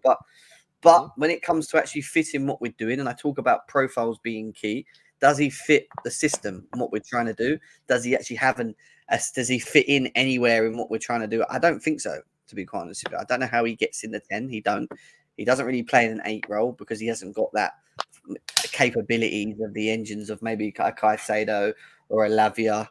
He could maybe do the Enzo role, but then again, it's just, I don't know. I don't think that happens. So for me, I think KDH suits what we're doing more. But I like Carney. I just don't think I don't know. Like I said, I just don't know whether this system suits him. That's all. Do you know what I mean? Jim, I want to be generous with this. And again, whenever I apply criticism to anything Chelsea related, it's always about individual players. I never criticize the club. I never criticize ownership. The club was here long before any player. It's been here for 119 years. Like I love the club, so I'll never do that. But I will criticize individual players. And I am a Dewsbury Hall fan. Whenever Dewsbury Hall played against us in the last 3 or 4 years, he always showed up. Whether it was a cup game or when they were in the Premier League game. I think he's a very good player. I think that Dewsbury Hall has had bad performances. I don't think that Dewsbury Hall is a bad player. I think that Dewsbury Hall has had bad performances up until August 30, which is right now. I know that he has had a signature game outside of the game where he chipped that ball to Guiu for the header, where he was quite good. I think that is just down to nerves, down to a considerably bigger set of expectations for him professionally. I think that it's him getting used to his teammates. I also think that if João Felix played on the left and he was the left-sided attacking mid, he would probably look better than if he was playing with Mudryk. Because Mudryk has a hard time being cerebral with his center mid. Has a hard time communicating at times. Not that he can't speak English. It's not about English. It's about body movement. But if KDH had someone like João who is very pro midfielder connection, like he's always, in conjunction with the midfielder and what they want to do. So I think that Dewsbury Hall has just had bad performances. I think he's going to turn into a fine player. Carney, he's more of a roamer. Dewsbury Hall will stick to the plan. Carney, who I definitely rate Carney. I'm a fan of him as a player. But I think he needs more freedom, and I don't think it's the type of freedom that we're going to allow him to have. And I just don't, like you said, you saw him a little aimless during the preseason and up until now. And I really do wish him the best, whether he gets a end of the window loan or he stays. Eventually he will be moved on, but not for a lack of quality, because he's a quality player. I hear that. Hassan, what's your thoughts on the whole KDH and Carney situation for you? I think it's just because I'm just going to keep it a little bit more simpler, and it's a great explanation by you two, but it's more or less like a reiteration of what you two are going to say, really. I think that Carney's a little bit more raw to the system. I think he would have required a little more time and a little more sort of adaptation, but compared to KDH, and since KDH has, of course, like worked with him last season, he's just a lot more depth. He knows what his role is and knows what he's going to do. So I think that this whole sort of situation at this moment of time, KDH is probably the clearer option and the most obvious choice of the two. And this is not a disrespect to Carney, but it's just like preseason is one of them ones where you just have to perform and sort of make a good impression. If you don't, you're loaned out. So as brutal as it is, football's a brutal business. You either adapt or you don't. So KDH is the clear option of the two. Yeah, but Hassam, apparently, according to the media, Chelsea's being unreasonably harsh to its players. As if football for the last 60 years hasn't been exactly like this the entire time. Yeah, you go to a trials game, you mess up on the trials, it doesn't matter how much money you spent, you mess it up on that day, you're not getting scouted, you're not getting into a team. Football's been a harsh business. Jim, you've been boots on the ground, bro.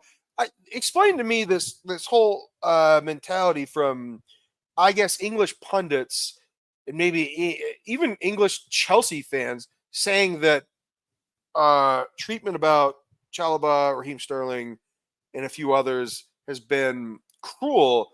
This happens all the time in football. I don't understand why this is all of a sudden being labeled as, by guys like Gabby Abonglahor on TalkSport, this is being labeled as a harsh by Chelsea. I don't think this is harsh. I think this is professional football. Yeah, of course, I hear it, but then I also hear the argument for Chalobah. I feel like he's been frozen out the longest of the lot. I hear you. I think it's because it's lack of explanation, which is why I believe that they think it's harsh. Because we're still. What do you say, Jay? What do you say, Jim? Wait, can you hear me? How do I feel about that situation? I've already said it a number of times before on here, actually. But I want you to be honest.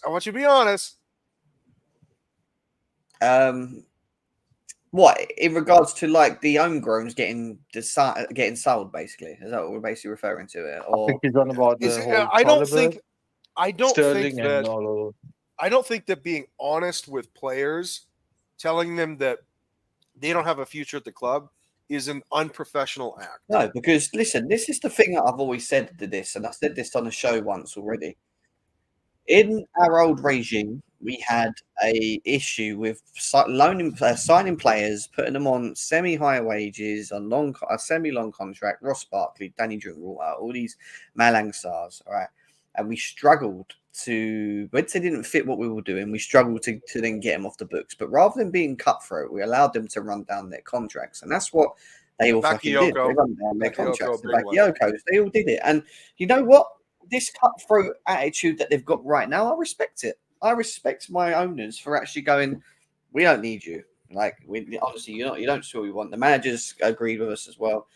I think it's time we both say goodbye. Shake hands on it. We'll find you a club and we'll move you on from here. But for now, we need, this is what we want. This is what we want to do. And this is how we're going to deal with things. There's nothing wrong with that. I'd rather them do that, free themselves up rather than keep all these players on a contract just running down the wages, not allowing us to be able to improve the squads like we'd seen in the past when the Roman Abramoviches that were here and we had these managers in, they couldn't really improve the squads as much because it was always suffering on the fact that we was overinflated because we couldn't get rid of so many of these shit players that are at our clubs in the past. So, you can't have it.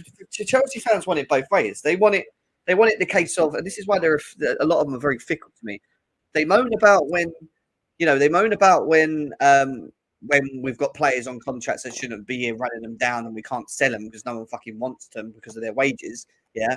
And then because the owners are doing the opposite to that, and just getting rid and being cutthroat, like what we're seeing at the moment, cutthroat, right? We don't want you. You're not working. Chill. We'll see you later, Chalobah.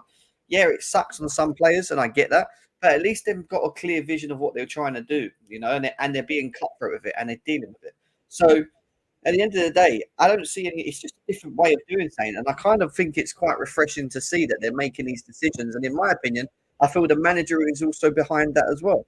So, oh my God, Jim, have you ever seen a manager like this firing players in press conferences? Because that's what he's doing. He is publicly firing players in press conferences. It's one of the most extraordinary things I've seen, not just in football, but in sport. He's literally saying, I think it's refreshing. I like that he's so honest. He is Italian as it gets, but he has credibility as a player, and he has credibility as pedigree as a coach. He came from a system that has been dominating football for 7 years. Like this guy, he came in. They got the right manager. They really did, because he came in, and for the first time in this regime, maybe even for Chelsea, this guy is calling the shots. Yeah. Yeah, and I don't think there's nothing wrong with that. And I like the fact that he's taking control of it. And he made it very clear. He goes, this is my team. Jim, he's making the team better. He's making the team better. He's making it better, but he's putting himself out there because he's going, these are my players. These are the ones I want. These are the ones that I don't want. This is what we're doing. You're not playing. You're playing. Like Mudryk. A lot of people go, get rid of Mudryk. He's shit. Oh, my God. But he's still sitting there managing him on the side and believes in him because he feels that he can work in his system. Dude, if he did not want Mudryk, he would not talk about Mudryk. Exactly. Are you kidding? Like anybody these are people saying that have never coached. If you don't care about a player, you don't talk to the player. Believe me. No connection. There's no connection. It's business. Like man. He is on Mudryk because he believes. Like again, I'll say this: 105-yard dead ass sprint with the ball from our own 18 to their 18 yesterday. I don't think there are many players in the world can do what he did in that exact moment. There are very few. So there's obviously an athlete there. Now, look, he makes dumb decisions. I get that. But guess what, dude? You can still mold him into a competent footballer because his athleticism is off the charts. Of course they believe in him. Of course. 1 second. I'm just hearing Sterling news. No, do your thing, man. Do your thing. Hope it's good, because here's another one, Sterling, who is going to be moved on, but to a good situation. It's not like we're discarding these players. We're still finding them homes. Like Diego Moreira, for instance, we found him a career at Strasbourg. Now he's a Strasbourg player. Like Chelsea's not discarding these people. Trevor Chalobah to Crystal Palace is a great loan. If they like him, and they will, they'll keep him. That's a great career move for him, man. I don't see the problem in any of these decisions.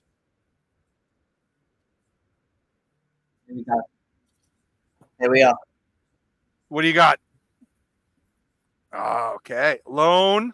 Likely no obligation. Well, we'll see about that. To check for the final details, and then Toney will become new Ahli player, but is almost done. I can tell you that Sterling, from what I understand, already had some contacts with Mikel Arteta, so they know each other, of course, and they spoke about this possibility. So Arsenal actively working to close the deal for Raheem Sterling. Second, and I have 1 million calls.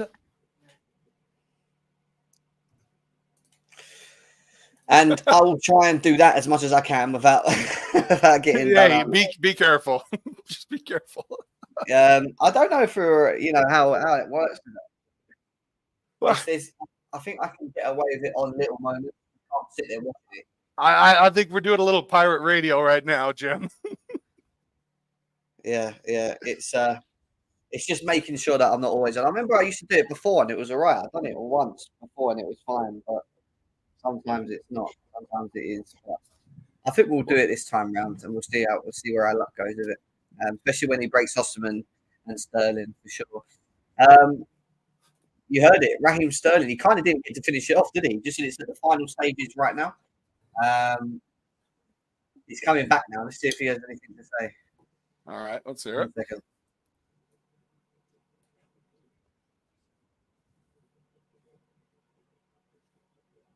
One second. He's just texting. He's just texting. He's texting, guys. He's such a millennial. He just put a tweet out though. Let's have a look at the tweet. What I mean, I gotta be real. This is a great stream, man. This is some compelling shit. This is live. 90 minutes left in the window, brother. Where is he? Where are you, Fabrizio? It is. We haven't got long, guys. 1 hour and a half left. Hey, AC Milan has confirmed Tammy Abraham. Good for you, Tammy. Good team. Good team.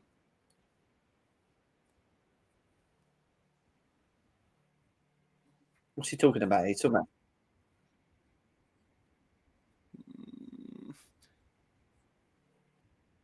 Nothing there. Hey, who do you know about Sami Mokbel? Is that? I hate to butcher names. He's just disappeared again. He's just disappeared again. He's getting calls now, guys. It's starting to heat up here. Keep smashing the like buttons. We've got over 604 people in the building right now, guys. Over across all social platforms. Big up Chelsea, Mitchie. How are you, bro? He says, big up Jim and Jerome. Hey, Jen, let me ask you. Sami Mokbel, Daily Mail reporter. Arsenal's not close to agreeing to a deal with Chelsea to sign Raheem Sterling on loan. Sami Mokbel seems pretty credible. I see him all over the place. Yeah, he is. He's still waiting for the Ornsteins or the Fabrizios of the day. Oh, wow. Ornstein is gospel, my man. Yeah, he is. He just comes out and comments and disappears, doesn't he? Yeah. Well, I mean, Ornstein. A lot of people feel it's over, you know, with Osimhen. Lots of people across Twitter are saying it's over. It's not going to happen. It's just no way. It's game over. That's why, because Raheem he's just put out a comment there. Is he's talking about it now? He's back. This is.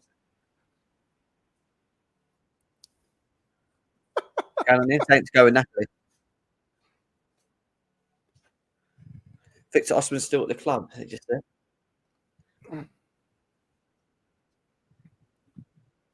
Promenade's gone to Napoli.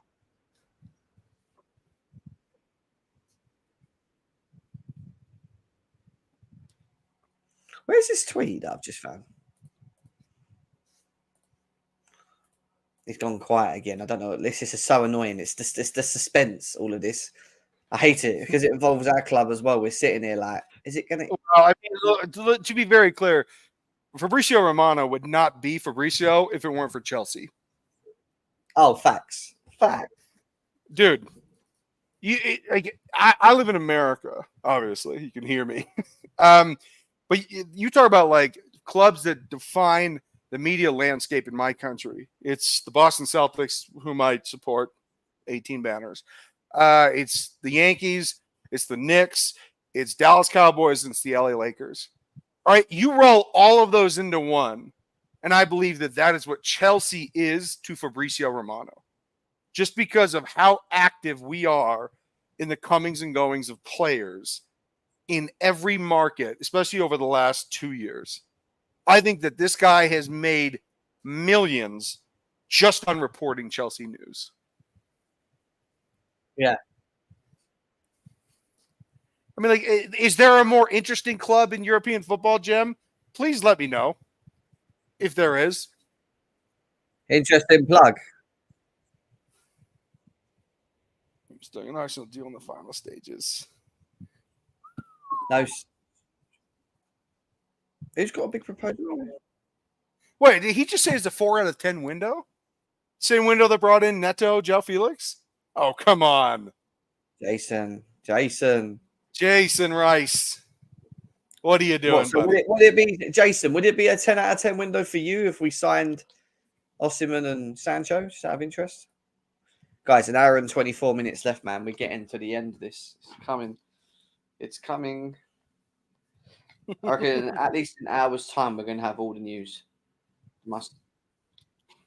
It keeps going back and forwards. It's doing my head in. Just get the news. Jim, what do you? Let me ask you this question. What do you want out of the rest of this window? What do you want? I want us to get a fucking striker. That's no shit. I want a striker. I want a fucking striker, guys. That's what we want. I don't give a fuck. Oh, it's cool. My guy. One second. Fabrizio's calling me. I think he knows this. I'm going to Chelsea. Oh, my guy, Jim. I'll play up front for us if I have to. I'm not even joking. Put me up front.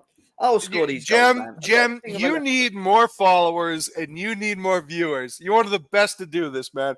And no lie, like sometimes I wake up at Monday. Remember, you're 7 hours ahead of me. Now I'm moving to the East Coast. You'll only be 5 hours ahead of me. But sometimes I'll wake up in the morning on Monday morning. I'll be getting ready to go to work. Right, and here comes Jem with his fucking stream, and you're always there doing it, man. I love you for it. No, you're really good at this. We do pretty well, you know. We have really good lives across all platforms. We're pretty strong, I've got to say. We're having a little bit more of a 1 second, Chelsea. Oh, what's that?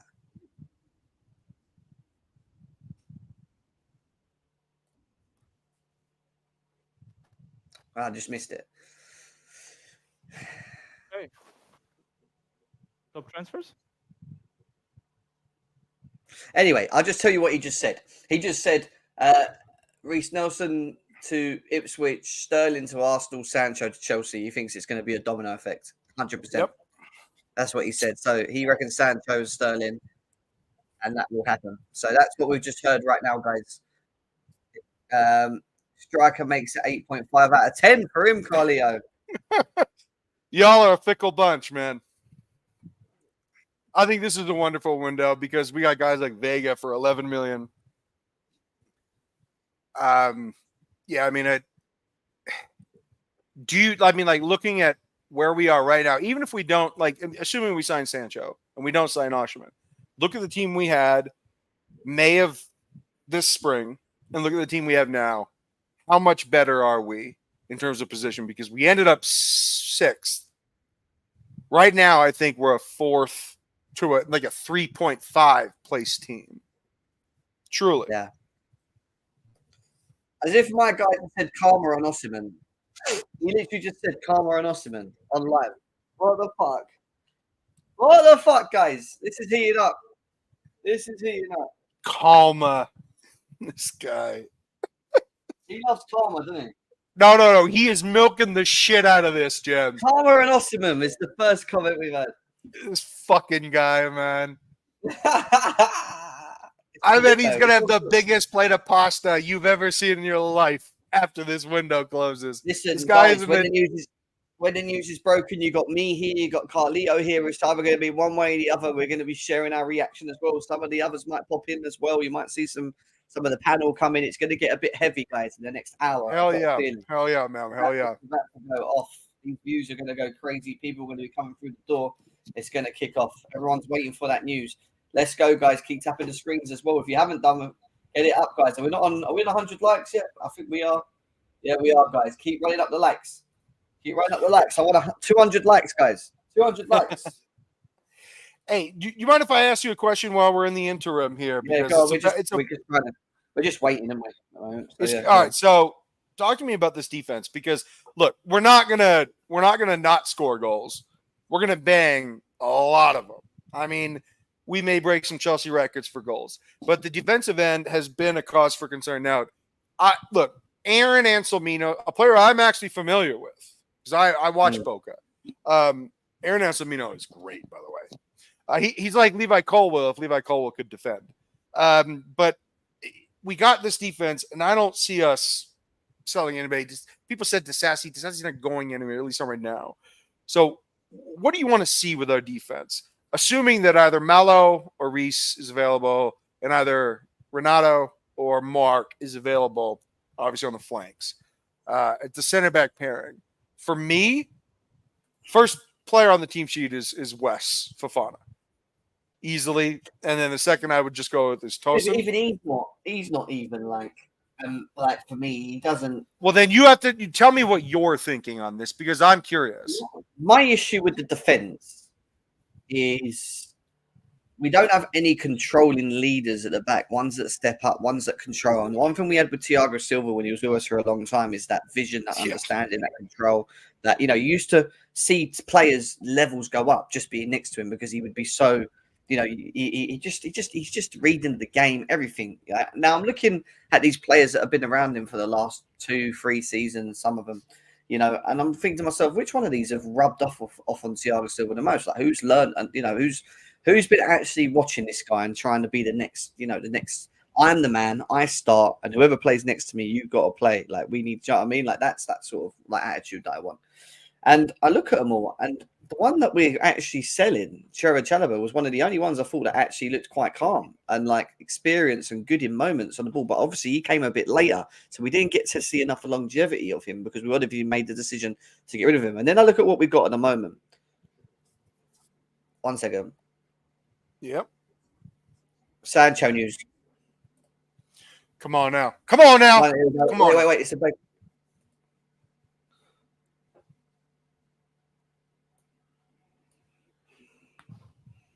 Sancho news. Get ready for Sancho.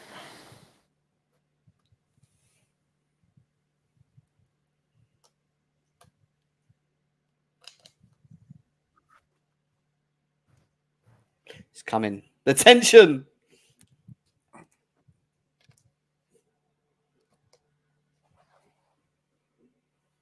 Oh, come on in. Spit it out.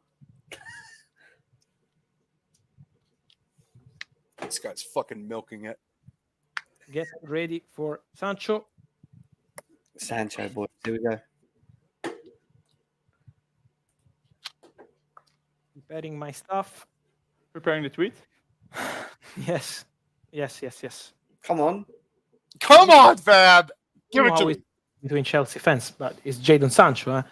He's an important player. So he is, by the way. Jadon Sancho, guys, goes to Chelsea. Oh! The deal has been agreed. My tweet is finally ready.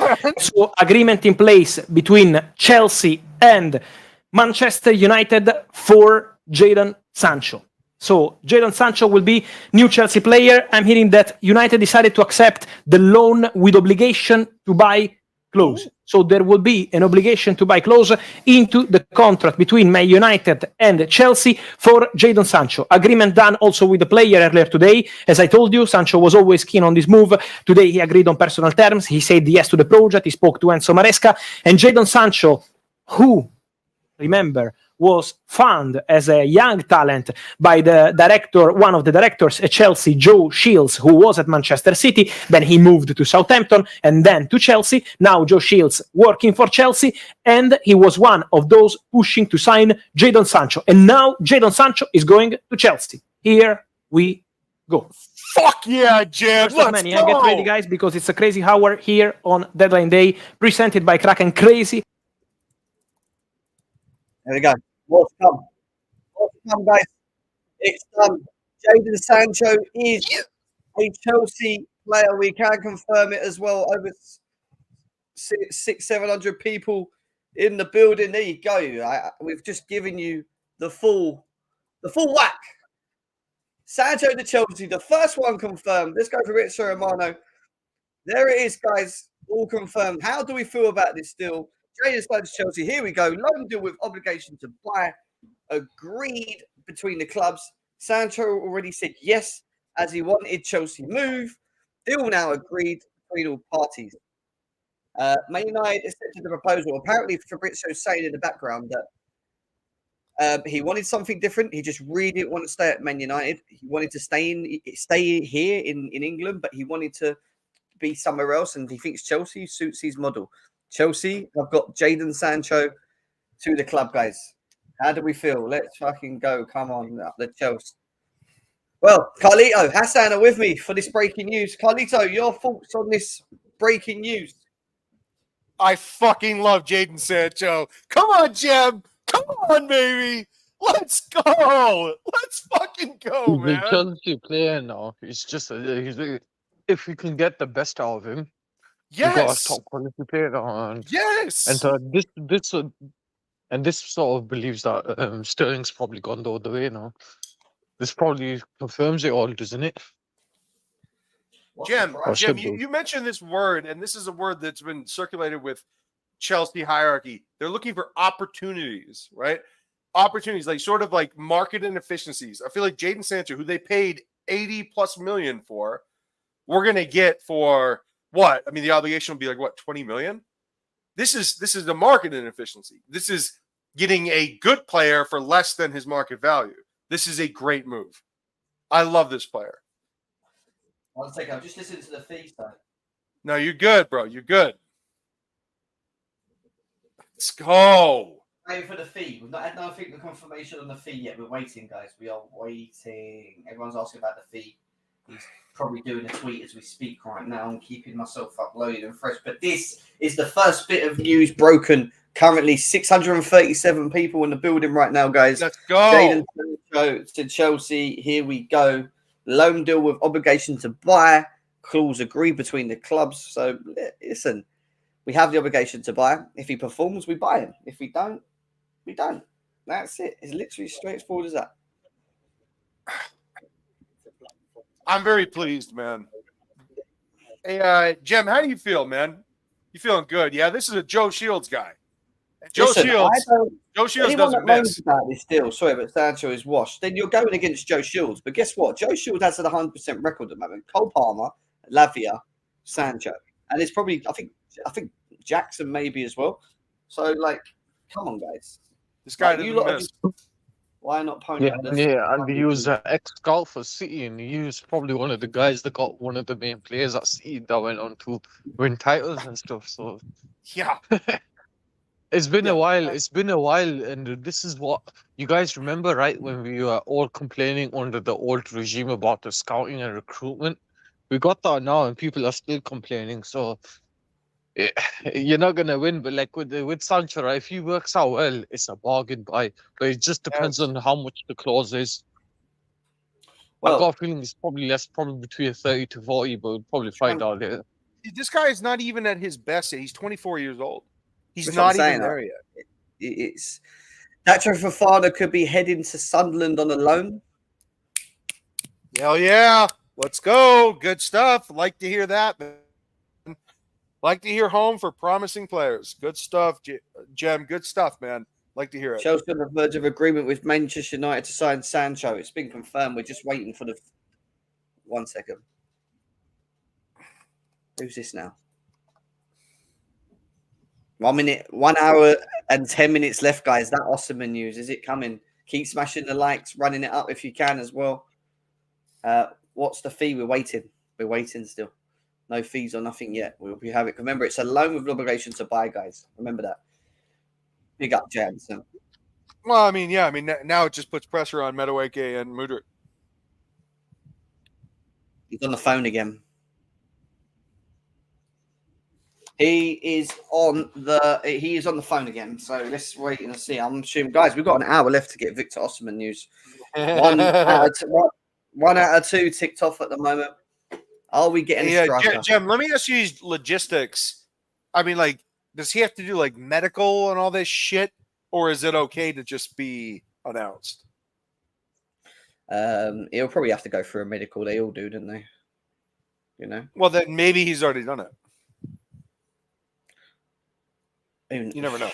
They have to run some sort of medical, didn't they, when they sign? Hey, dude, Chelsea is good. Chelsea's really good at this, so I do trust them. Osimhen is staying at Napoli, Sky Sports Italy. Interesting. Where's that? Same outfit that did the Lukaku interview. Richard Marlowe 2 minutes ago said many things are happening. Get ready. He's saying something else. Oh, well, we're going to find out the big news in and around. Wait a sec. He's got something else.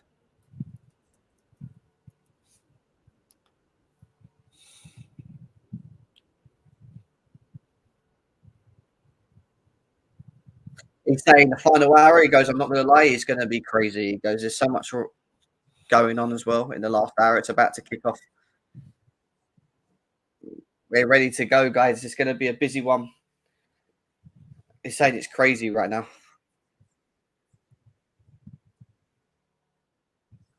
He said Chelsea now have left Osimhen and Toney, and this is without all the other players that have got to go out the door still. So he reckons a lot's going on with Chelsea still. He's on the phone.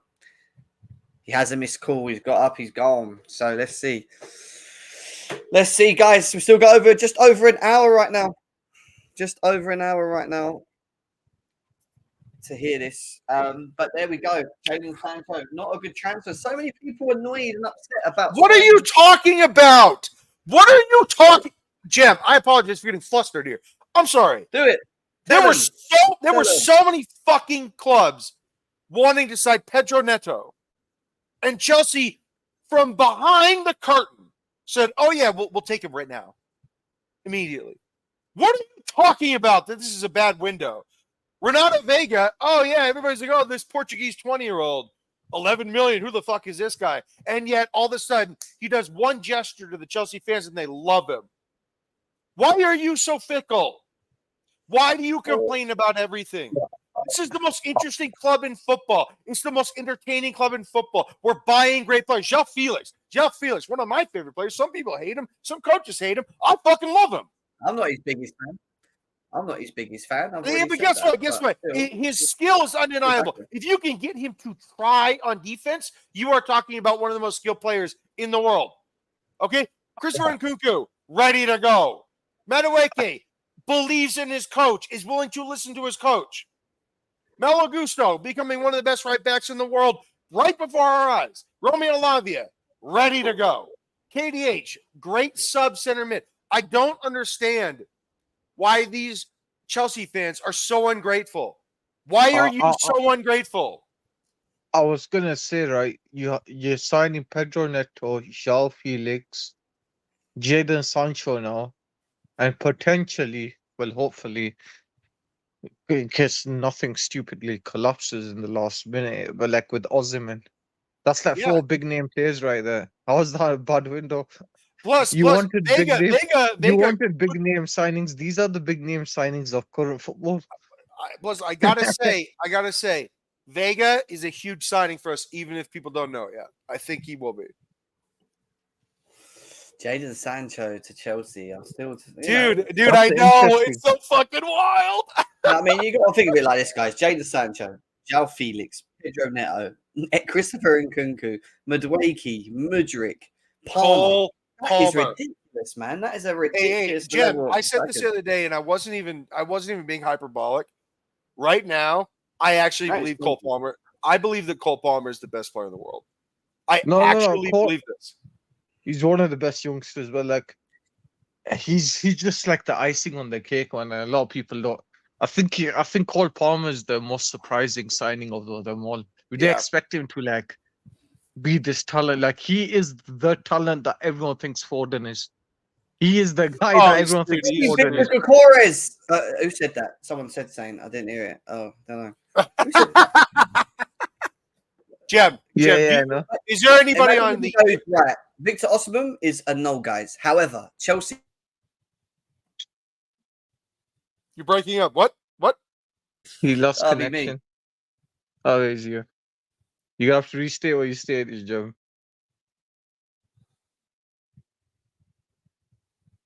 Jem's breaking up. Can you hear me? Yes. Yeah, we can hear you. What's going on? Can you hear me now? Yeah, you're back. You're reconnected. I said, can you imagine Victor goes, Victor Osimhen is off. However, here we go to Chelsea for Victor Gyökeres. Oh, Jem, we talked about this. This is our number 9, right? You and me. Yeah. This is who we want as number 9. Yeah. But unfortunately, dude, Sporting needs him too much. So people want to know how much it is. How much is Sancho to Chelsea? Well, we're being told the obligation for Sancho is under 40 million for him. Oh, that's all right. That's like not too bad. It's not too bad. So it's probably gonna be like what, 30, 35, somewhere around that. Yeah, he's on a long phone call now. I don't know what's going on. I don't know how I feel about Osimhen. I'm not going to lie, guys. I'd like to think that we've done it. because we need a striker. Like we need a striker. But are you not high on Jackson? No. I just don't want to go into next season with just Jackson and Gear. I'm sorry, I can't do that. What about Nkunku? Not high on him at striker? Yeah, but you can't play. No. Good player though. I love Nkunku. I love Nkunku. You saw him at yesterday. We watched him. And for me, he was the best player on the pitch. He was the best player. He's just. So I'm good going to say, logically speaking, like this is just the whole Enzo transfer saga all over again, where they're gonna wait till the last minute to announce it. I don't surely, know man, like you surely, like, if it's collapsed, 1 hour left, guys. one of the journalists will be the first to say it. You know what I mean? Yeah. Reiss Hawkins just said that Napoli and Victor Osimhen. 1 second, we got what's going on now? Reiss Hawkins has been on it this window, bro. I mean, make sure just under 40 million for Sancho is a very, very nice. It's a very, very good deal for Chelsea for Sancho. Under 40 million. That's an argument. We paid 35 million. And they paid. Yeah, we paid 35 million for Chile, for goodness sake. Like, calm down. Hey, by the way, Napoli confirms Billy Gilmore to Brighton, £15 million. And you have to remember that this market's a little bit inflated. So, like, yeah, 30, 35, I'm happy with that. Like, if it was over 40, I'd be like a little bit like, we could have gone a lot lower. No, dude. Man United paid 80 for him. 80. No, they paid about 60, 65. We were in for him when he was hot. Whoa. I don't know about that fee. You sure about 60? Maybe 80, 85 euros. Probably around 60. Am I off on this, Jen? I thought it was 80 for Sancho. I don't know what the add-ons were. For United for Sancho. They paid up the ass for I can't remember. United signed Sancho for United fee. I think it was about 85 million. Yeah, 85 million. It was. Yeah. All right. Huge. No, it was a huge fee. They remember it came right down to the wire. They tried the entire summer to sign him. 1 second. Osimhen.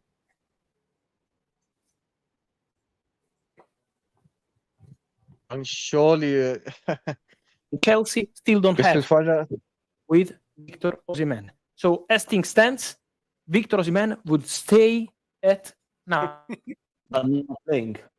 Not playing, then we are not in a position to say what's going to happen with Conte, with De Laurentiis. Maybe what I would do. Aurelio De Laurentiis is one of the best presidents. I'm sure he already has a solution in mind. But usually in this kind of situation, the first thing you do, if this happens tomorrow morning, to meet Victor Osimhen and give him some improvement in the contract. It's already a fantastic contract. Improve the contract and try to fix the solution with a new deal, play, and then sell maybe with a different clause, because this 120 really killed the market basically this summer. But in just to tell you guys what's going on right now, Chelsea are still trying their best. Chelsea have been trying their best all day long to sign Victor Osimhen. All day long, offering an important salary for them, but still not being able to give Victor Osimhen what he wants. So Ahli are completing the deal for Ivan Toney. They are almost there. Final documents. Victor Osimhen has still not reached an agreement on the salary with Chelsea, but Chelsea are still trying till the final minutes. Obviously, the timing is a problem because now is 1 hour to go. You need to complete the paperwork, the documents, all the stuff. But Chelsea are still trying. But as things stand, Victor Osimhen doesn't have an agreement with Chelsea. Despite trying yesterday, last night, today, all day long, Chelsea keep trying, but they still don't have a deal with Victor Osimhen as of now. Then 1 hour, guys, we will be together. Here, I will keep you posted minute by minute. As of now, no deal, and so he could stay at Napoli. I can guarantee to you that Victor Osimhen in this moment is not traveling for a medical or looking at some contracts. Victor Osimhen is not in this process. I can guarantee that. Victor Osimhen is there saying, let's see what's going to happen, because he's waiting. But Victor Osimhen in this moment, I can guarantee, doesn't have a deal done with Chelsea. So let's see. Let's see in the next minutes. Let's see in the next hours. Chelsea are doing their best efforts, but as things stand, Victor Osimhen still with important, big chances to continue at Napoli. And that's the most unexpected news will be of the summer, my opinion. Of course. At least for Italian football, probably maybe for something else as well, because right now Napoli signed Romelu Lukaku, of course, with the idea of selling Victor Osimhen. Now they are in a position where they potentially have both of them staying and being at the club. Jim, I got to be honest with you, man. I don't think Chelsea's going to beg him to come to Chelsea. They're not going to beg him, man. They're not going to break their wage structure. I just don't get why we wasted so much fucking time trying to get this done if he's not bothering. Like, what are we doing? Hold on. Just go somewhere else and go and get another fucking striker, man. Why are we sitting here? Because they thought that he would be. They thought that he would like to come to us enough. Now, hold on, Jim. Hold on. Look at who we signed and who took wage cuts. João Felix took a wage cut. Cole Palmer's not on the wages that he should be on. Now there's Neto. Now there's Nkunku. Now there are any of these guys. These guys are all taking pay cuts to play for Chelsea. Really, they are. And so, like, if he really wants to play for Chelsea, if this is his dream club, then he would understand that you got to sacrifice a little bit the way the Miami Heat did with the big three in 2010.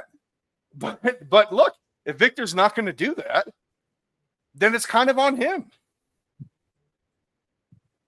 Is it not? Yeah. I'm quite shocked. I'm quite shocked, man. I mean, like, Jim, if he wants to play for Chelsea, they could find a compromise. No? Yeah, you think so, but it's entirely on the player. I just don't get why we're there still, because we don't waste, like, I don't know. I just had it in my head we would eventually. We might still do. We've got an hour left. Don't get me wrong. No, we would think that our project is so impressive, which it is, that he would be like, okay, I will play for one of the most popular teams in the world, in the most important league in the world for this sport. You would think that he would make some concessions. If he's really not willing to do that, then I'm sorry. He's not going to play for Chelsea.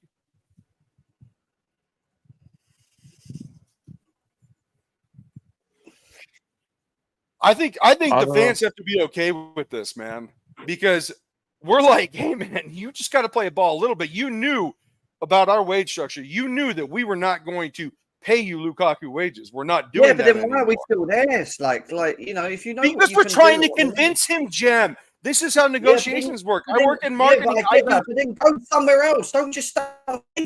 Go other places. Go and look for other places. Like, so would you wait? Hold on. I'll give you an analogy. In this situation, here's an analogy. You've got the hottest girl in the bar, and you've got a 7. The 7's a sure thing.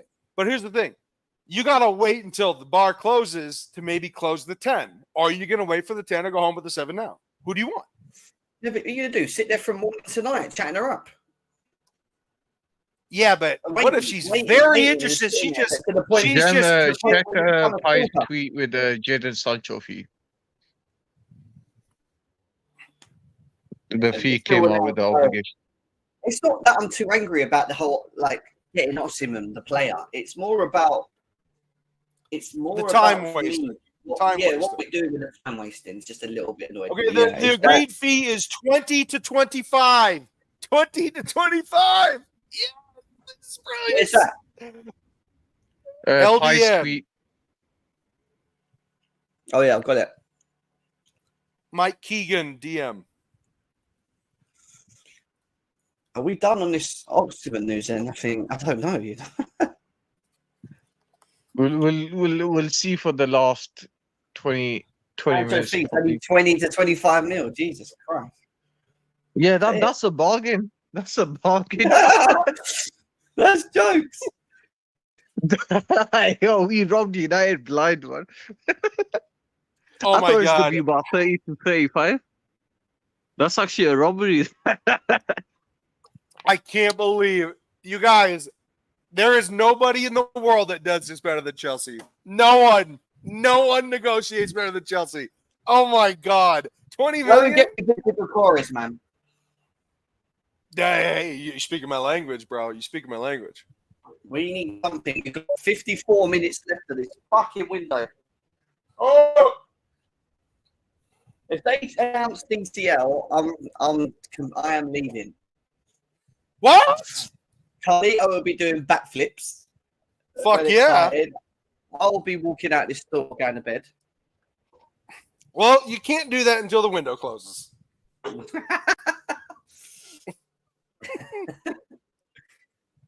he talking about? I can't run your stream. It's not my stream.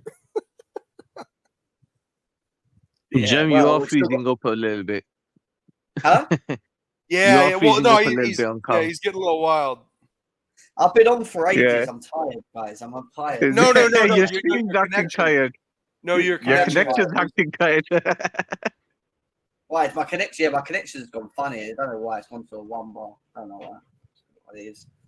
Can't do anything about it. It does that. Keith, guys, 50 minutes left. What do we know? Sancho to Chelsea. Here we go. That's been done. 20 to 25 million fee with an obligation of around 40 million if we want him, which don't make sense. So we pay 20, 25 million now, but then if we want him, we've got to pay 40 million. So 60 odd million is going to cost if it plays off. And then with Victor Osimhen, guys, we're still over there trying to get it done, but it's looking more likely like he's going to stay at Napoli is what we've been told. So we've had Fabrice Hawkins saying he's going to stay at Napoli as well. You don't want to be there. This is what I don't get with Osimhen. You don't want to be there. They don't want you, but you don't want to accept a deal to go Chelsea, but you want to go Chelsea, but you don't want to accept the wages that we're giving you and the incentive. Like, Thank you. Backwards. It's going backwards. I mean, what's more important, money or winning? It's all about Chelsea again. Once again, 25 million. Hey, Jem, your connection is shit, man. Sorry. Yeah, he's just confirmed it's 20 to 25 million for Sancho. We wanted to pay more, but we haven't. I don't know why we were going to pay more. Now, hold on. 25 million.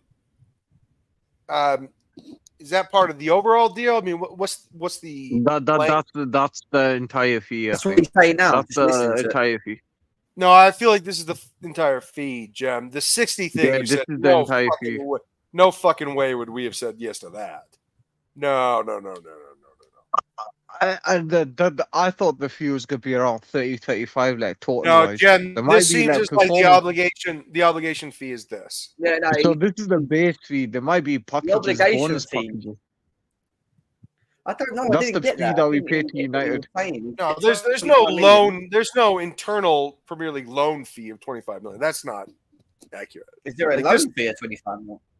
No. No. So basically, the obligation fee is the transfer fee you pay at the end of the season for him. So at the end of the season, we're paying 2025 for him. Yeah. So it's not 60. wait, So it's not. He's put it here. Yeah, obligation to buy. Up here. Look. Yeah. Obligation to buy a clause for Jadon Sancho to Chelsea for Man United around. Yeah, there you go. That's a Yeah, fucking. there you go. That's the. Yeah, when you said 60, Bro, I was like, yeah, what are you doing? Even if he flops, we could get the money back. That's that's how insane it is. Ban Even him. if he flops, Ban him. If he don't want to come to Chelsea, ban him. He's wasting our time. Yeah, Get him on you got to be kidding me, man. I'm not with this give Osimhen respecting. Well, I do respect Osimhen. He's a good player, but if he doesn't want to come here, I respect him, but I don't when he's fucking around. Don't mind it. Yeah, come on, man. Yeah. I mean, you want to be a serious person, shocked. bro? Dude, do you want to be a serious person? Or do you want to play for someone that doesn't want you? Yeah. No, because like it doesn't make sense. There's no way we tell him to wait and then him start messing around. We must have pulled out long ago, man. Yes, that's what I'm talking about. Please, Chelsea, do something. Please do something like this. If we did this, it would be 10 out of 10 window. 9.5. Jem, what happens if we don't sign? Jem, what happens if we don't sign your striker? It's probably an 8. It's a Be reasonable. 7 out of 10. Good window though. Good window. Still But a 7 good out of window. 10. It's a good window. You go, hey, dude, Pedro Neto, João Felix. Come on, man. It's a good window. Yeah, 7 out of 10. It's good, isn't it? Yeah, of course. 7 out of 10 player doesn't get sold. You give a 7 out of 10 performance, you don't get sold. Who's gone to Fulham?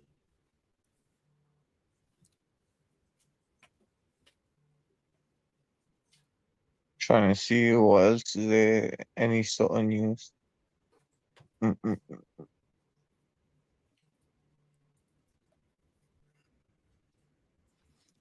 One of my buddies, one of my best friends is watching the show. He just said this is a 10 out of 10 window. He doesn't share your enthusiasm for the need for a striker in 2024 when they don't really exist.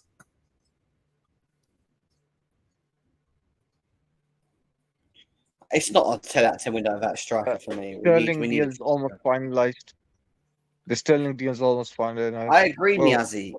Yeah, I agree. Yeah, I love Jokeres. By the way, everyone says it's Jokeres. He's Swedish. Jokeres. Yeah, well, he's Gikoras to me. Let's go.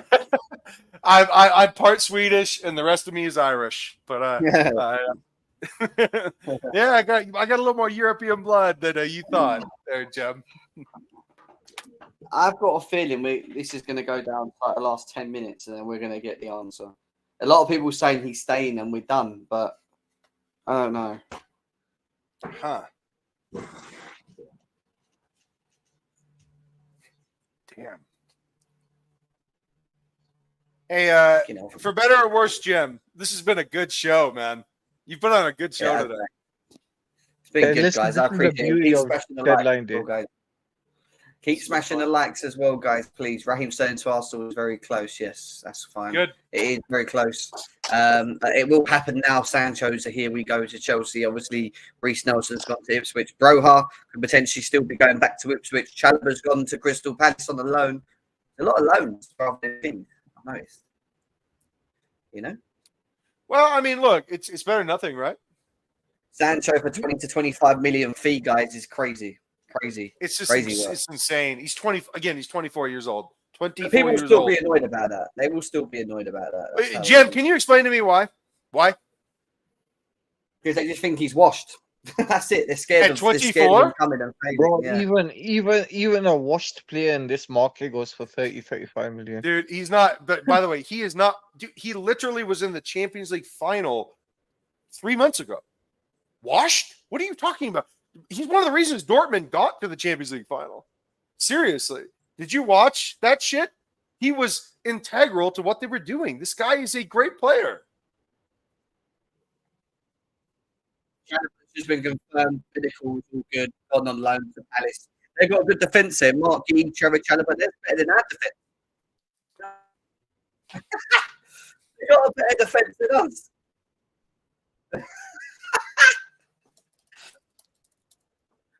Oh, that's funny, man. Hey, Palace have got a better. Oh, fuck. Jam connection. Can you hear me? Connection, buddy. Jam connection. Yeah, we can hear. We can still hear you though. What's going on here?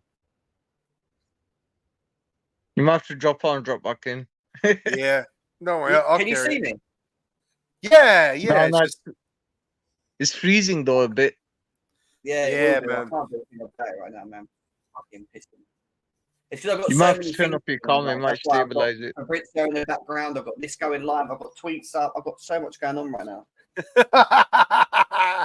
yeah, but Jim, what else would you rather be doing than this right now, man? Come on. No, it's great. It's great. You're all right, Jim. My mate just messaged me saying, "You're right, Jim. Chelsea is an Arsenal fan." He said, "Chelsea are selling their waste to us again." He's upset. He's Dude, upset. Lukaku and Sterling's wages off the books is $650K per week. Why can't we get fucking Osimhen then? That's what I don't get. Fuck it me. is $34 million per year off the books.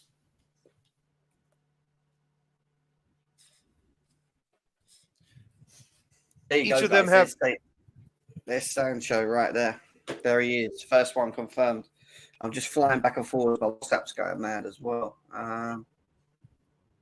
So happy about the Sancho deal, man. Like this player for a long time.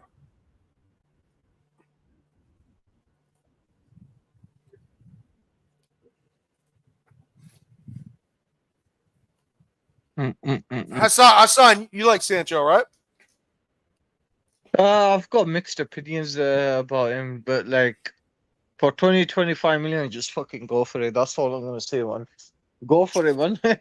Yeah, well, We got I'm nothing to an lose. eternal optimist because I'm an American. But imagine if he enjoys his football, is in shape, and he's playing with great players, which he's about to, by the way. Better players than he was playing with the Man United by maybe 60%. Like you're talking about him in an environment where he is spinning.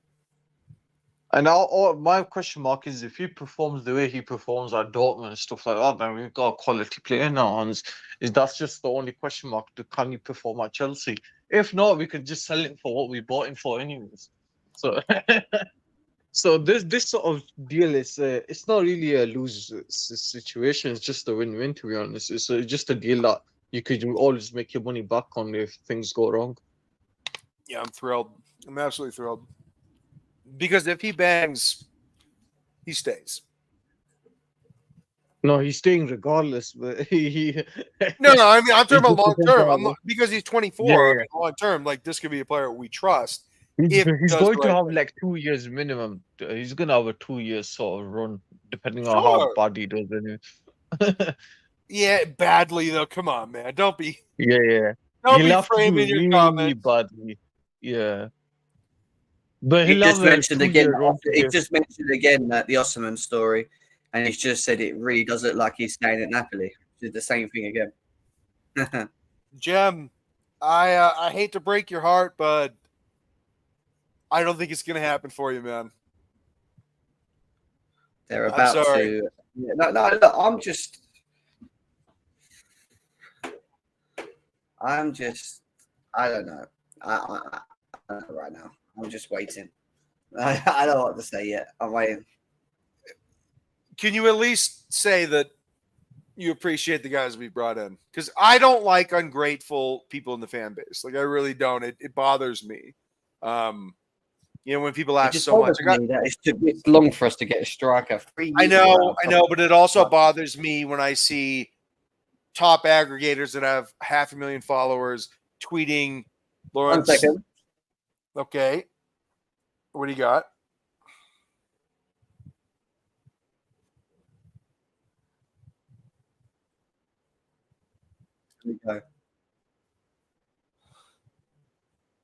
In the recent hours, they presented an important proposal for them, for their salary structure, still not matching Victor Osimhen's salary at Napoli. I spent the whole summer, especially the month of August, saying Osimhen doesn't want to go on loan. Osimhen doesn't want to accept €1 less than what he has at Napoli. And then Napoli is between 11 and 12 million euros net per season. So it's almost 1 million per month. Chelsea were doing their best. They did their best with this proposal, new proposal. I think it's the number 5, 6, or 7 or whatever. They know that. But they did one more proposal for Osimhen, and Osimhen is still not accepting. So Osimhen still insisting on his point, has to be salary in the region he's receiving at Napoli. Otherwise, he's not accepting to cut his salary too much. And at the moment, there is still no deal. So I think now is almost over. Let's wait for the final confirmation, but I think it's going to be very, very difficult. Okay, so Jem, I need to speak on this for a second here. I want to be exponentially clear about what Osimhen is on versus what he was on a year ago. Osimhen was on about £89 million as a base salary minus bonuses per week when he was in Napoli. Then he went to ADL, the owner of Napoli, and he said, I want to be sold. Napoli said, okay, we will do that. We will agree to a 2-year contract extension with an agreement that your salary will be bumped to £252,000 per week. That is bonus plus base salary. So 252K British pounds per week on a 2-year deal if you will allow us time to sell you. He said yes. So he went from 89 base salary plus bonuses to 252K base salary plus bonuses per week on a 2-year deal based on the auspices that he would be sold. The only reason that he is now on that money is because he agreed to a deal with Napoli that would allow him to be sold this summer. So he is on 252K pounds per week right now because he agreed with ADL to be sold. That is the only reason he is currently on this salary. He was not on this salary previously. Not at all. Now he's asking for more. I'm sorry. Chelsea's not going to do that. Yeah, sorry, I'm just reading it saying it as well. Jem, they're not going to break salary because he's not as good as Cole Palmer. And DiMarzio's just this second, and we're going to go to it now as well. It's just announced that he's staying as well. So, yeah, after all of this, guys, it's looking like Victor Osimhen to Chelsea is a no-go. I'm sorry, Jim, but we've been diligent and been very honest about our wage structure. We're not breaking it. We're not doing it. No, I get that. I'm not. I just, again, and I've stated it. If that's the case, it's a lot of time to have wasted, in my opinion. Obviously, they wanted him as the main priority, but is it wasting it, or were they just trying to convince him? I mean, I don't think trying to convince him is time wasted. I think they were just trying to convince him. But then you should know how long you take around to try and convince someone. But hold on. Because if you're saying that, then you're saying that there was no contingency plan. I think that Osimhen was either, we get Osimhen or we're good with what we have. I don't think it was or Ivan Toney or someone else. It may have just been or we're just good with what we have. Maybe you're right on that. Like, obviously, we don't know what the plan was behind this. Behind the screens with the decision on who else was in that target of striker. They've obviously gone gun-ho on this, thinking they can get it done and persuade him, and maybe it's just not happened. And it's left us a little bit. It's left us a little bit caught off guard. I'd say a little bit. Do you want my honest opinion? Or maybe we never had the plan to go and get someone else. But Fabrizio's just commented now as well. And maybe we're just not going to rush this area because at the end of the day, the market's not strong. Do you know what I mean? They're not going to be able to go and get anyone else now. Ivan Toney's going Ahli. So still no agreement between Chelsea and even after the new proposal presented 2 hours ago. So he just made it clear that he ain't going nowhere. All right, so here's what he just said. He said he wants the exact figure that he's got at Napoli. That is 252K British pounds per week. That is what he's on. You're talking about base salary plus bonuses. He wanted 252K. Chelsea said no. Okay. That's it. Yeah. Sorry, guys. And if anybody's disappointed in Chelsea, please understand that they have convinced every single other one of the great players that they've signed to take pay cuts. They couldn't do it with Osimhen. They did it with absolutely everybody else. And this shows you do a random contract and blow it out of the water and just give him whatever he wants. I think that they're going to be very diligent about that because if they did, Cole Palmer would say, I'm better than Victor Osimhen. And by the way, he is. I think we've gone fully in, and he won't come because he wants his wages. So this is on the player, then, Jem. I don't know what you want me to say, man. I know you wanted him. It has to be on the player because I think there's no way we'd sort of like, in terms of agreement, we would have just finalized it because I think it was just a player block because I'm pretty sure that the other side, like the fee and stuff, would have been all. The fee would not have been an issue. We would never have had a problem with Napoli's fee. No. So the only thing I'm going to say, my mate's mentioned it in the chat, and I think he's just hoping. He said that this tweet here, Fabrizio said 2 hours ago. We presented it, right? 2 hours ago. So he seems to think we're going to come back with one more contract, and this is going to be it. Okay. He thinks this is going to. So yeah, but Jem, last proposal. Are Chelsea going to come back in the next half hour with a new contract that's going to persuade Victor Osimhen? That's what we've got to think of. Is it worth it? I don't know at this point, but No. Yes or no? We don't know what offers. We don't know what offers the game. No, if they were to pay the same wages that they're paying Reiss James, which is what it is.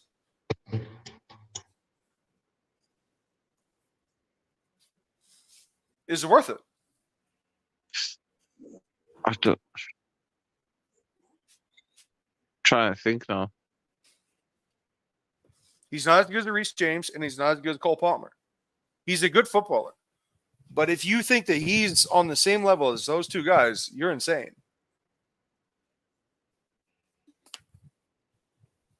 Who? Osimhen. No, he's not as good as Reiss or Palmer. No, he's not.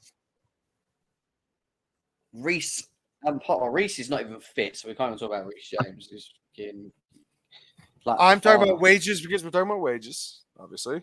Yeah, but you for someone like him, when you look at the bracket of strikers across that are available in the market, he's probably in the top brackets, isn't he? Really, of availability. No, that is your opinion. That is not my opinion.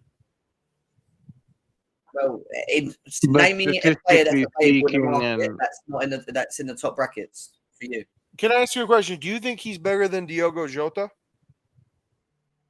It's just a weird comparison, isn't it? Oh, well, Diogo Jota plays striker for Liverpool, does he not? No, he plays, comes off the bench. He plays striker for Liverpool. Yeah, I like Jota, by the way. I like Jota and I like Trossard and these type of players. They're impact players for me. Is he better than Diogo Jota? They're different. It gives you something completely different, Carlito. The one thing he would have given us, then let's be serious, and we haven't got. For 2 seasons, he started for Liverpool. Is that Fox in the box present? Is that being able to score different variety types of goals in the box, which I think he's capable of doing? I'm not sure about his all-round game. I'm not sold on him fully. No, everyone knows this. But I'm not sure on his all-round game, which is a question mark. But in terms of in terms of the creation element and how much we would create, for him, I think he would convert a lot of the chances we create more than probably Jackson. Let's be serious. When Liverpool won the league in 2019 with Roberto Firmino, is he better than Roberto Firmino in 2019?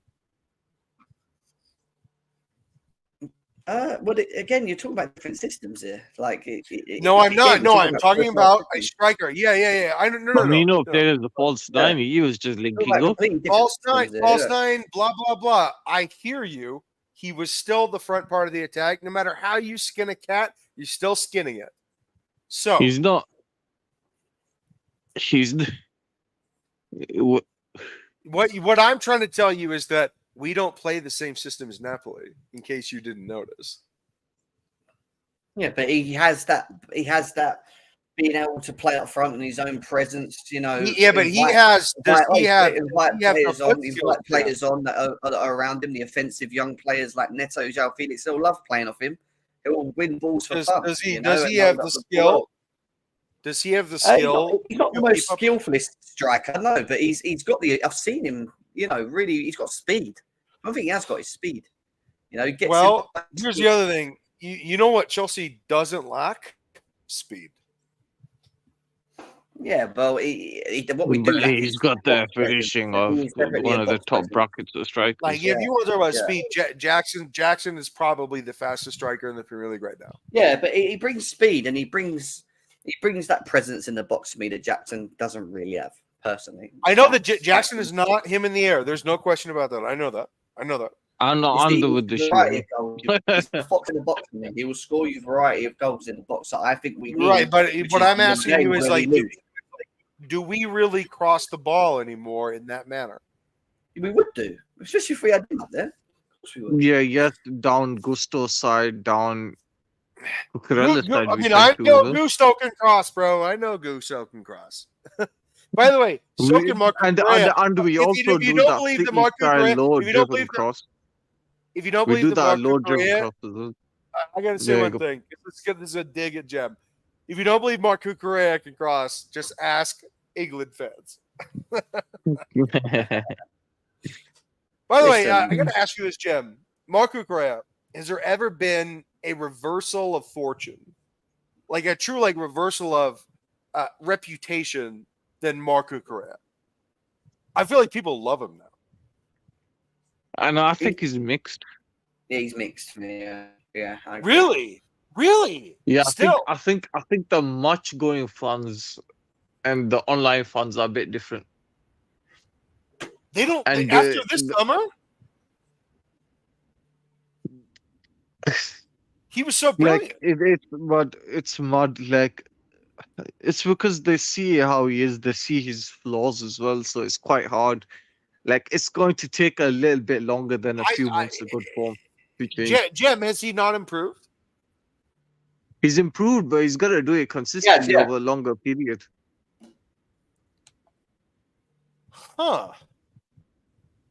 I mean, he's You'd be basically surprised. displaced our- Ask the match Dude, going funds. dude, Like, hold on. I'm gonna ask this question to Jem because he's there. Like, he displaced our vice captain. Like, it's got to count for something, no? I'm all right with Kukurag, but I think he's okay. All right. I just think he's had an up and down season for us, like all of them, and he just needs to kick on. That's it. Move forward. That's it. I feel like you're upset. I think you're upset. With what? I think you're disappointed in this Osimhen thing. I can hear it in your voice, brother. No. I'm just trying to Yeah, listen to what he's saying because he's talking about Osimhen. That's why he's talking about Osimhen now. Okay, sorry. My bad. I'm not upset. I'm never be upset, but it's just full windows without a striker is not great. That's what I'm going to say. I think we already have one. And they signed Lukaku as well. That's true. They signed Lukaku.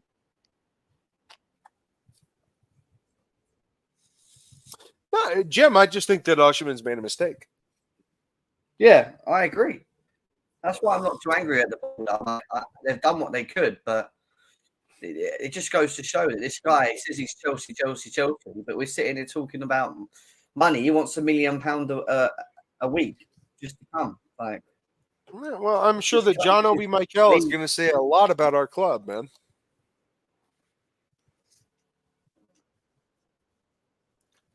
when a player decides to be greedy, there's nothing you can do. You can't really blame anyone. You can't even blame the club or anything. It's just the player wants the money. I think that this fan base will find it very easy to blame the club because the club is not European. yeah, they always will. I mean, They're going to say. what can you do when a player says no? Striker, but I understand it from a time preference because they've thrown all their eggs in one basket. But maybe they just they took a gamble, bro. They took a gamble. Sorry. Cool. Joe Shields pushed to sign Jadon Sancho loan with obligation. This is a Joe Shields signing. Yeah, for sure. Yeah, have you ever considered that?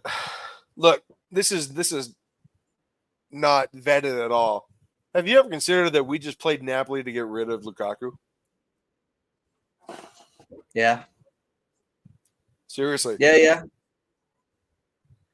Right. Like if you think about it, Fabrizio Romano has made this very clear, basically all summer, that Osimhen will not take a penny less than his current salary. Like, he said that explicitly, and we said to Napoli, "Here's Lukaku. Like, we got you, bro. We got you."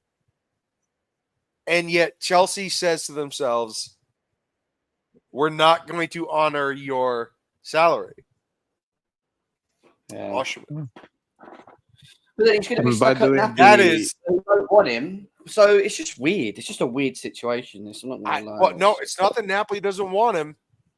It's that they agreed to a deal to let him go, and they hired a manager that doesn't want him. And yet Chelsea said, "Hey, here's Lukaku. We're good. Yeah. Tit for tat. We'll take Osimhen." And they're like, "No, by the way, we're not going to pay you the salary that you want. I want you to consider a high salary." Jibro Aminu, thank you for the donation, bro. I appreciate you just taking a pay cut from 2020 to 120 is insulting. Of course it is. Like, that's I would. It's not 220. It's 250. The 130 is a bit of a lie. It's a little bit higher than that. It's probably around. Apparently, we offered him 160. It was 160 okay, and he turned it away. Like, it's what. Yeah, there's nothing you could do about it. some players are used to that expensive lifestyle. And they don't want that sort of. No, You know, he would have. when He you would. get- He would have had. No, hold on. If he played in England for one of the most popular clubs in the world, there would have been reciprocity in ad deals and marketing. He would have been a superstar globally, not just regionally in Italy.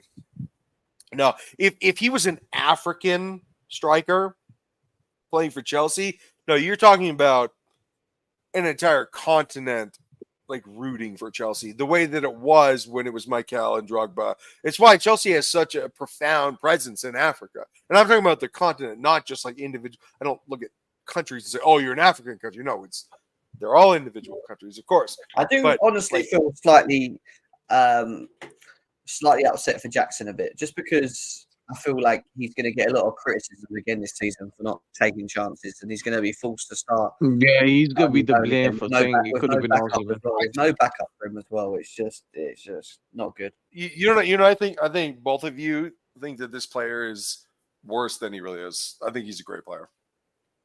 I think No, that he's a Jackson, good player, but he's inconsistent. Yeah, but you're He's missing not the point. You're consistent. missing the point, though, Carlito, in all of this. It's not that we think he's a bad player. Nothing. No one's saying he's a bad player. It's the fact that he's going to be asked to play a lot of games again this season and be asked to convert a lot of chances because he's going to have a lot of games, and he's not going to do that. And when he doesn't do that, it's going to be the fan base uproaring about how shit he is and not good enough, just because a striker that's in a development phase is starting all of the games that we've got this season because we haven't got a backup striker. and so what we have multiple. Which is true, isn't it? But hold on, Jem. So what you're That's missing? true, though, isn't it? Because you know what's going to happen, don't you? Let's be serious. It's No, gonna hold happen on. again. You're missing what I'm saying. What I'm saying is that I actually think that he is going to get 25 goals, not this season in aggregate in the Premier League. I think that you're discounting how good this player is. What, you as a think he's going to footballer. score 25 No, goals in the Premier League? Do you realize know how many how much opportunities he 25 created? Hold on. Do you realize how many opportunities he created for himself last season? I know he missed Yeah, a but you lot. don't know how many he missed. Hold on, Jim. He also knows he missed them. Exactly. It's also So, like, dude, these guys get better every year. I got better. they do. Between 19 and I've 20 is got that problem, though. You're missing the point against them. I don't have that problem with him developing. you think that this guy is going to miss the same amount of opportunities. No, but and I'm saying you're but wrong. Carlito, he's saying that he's probably around. He's gonna probably score around 15 to 20 goals. He but scored there's 17 gonna be- goals last season. Yeah, four and is it not realistic for me to turn around and say 15 Hold to on. 20? Did you make a Spurs joke? Did you just make a Spurs joke? 4 This against Spurs. guy. Come on. He got no. He got. I think he got what? 2. He got 2 against Spurs. No. Yeah, Listen. so is it not realistic to assume No, he's gonna Cole score around Palmer's- 15 to apologies. 20? Cole Palmer got 4 against your bicycle. Sorry, your motorcycle tattooed dickhead goalkeeper Jordan Pickford. Jackson did not get 4 goals against Spurs. He got 2.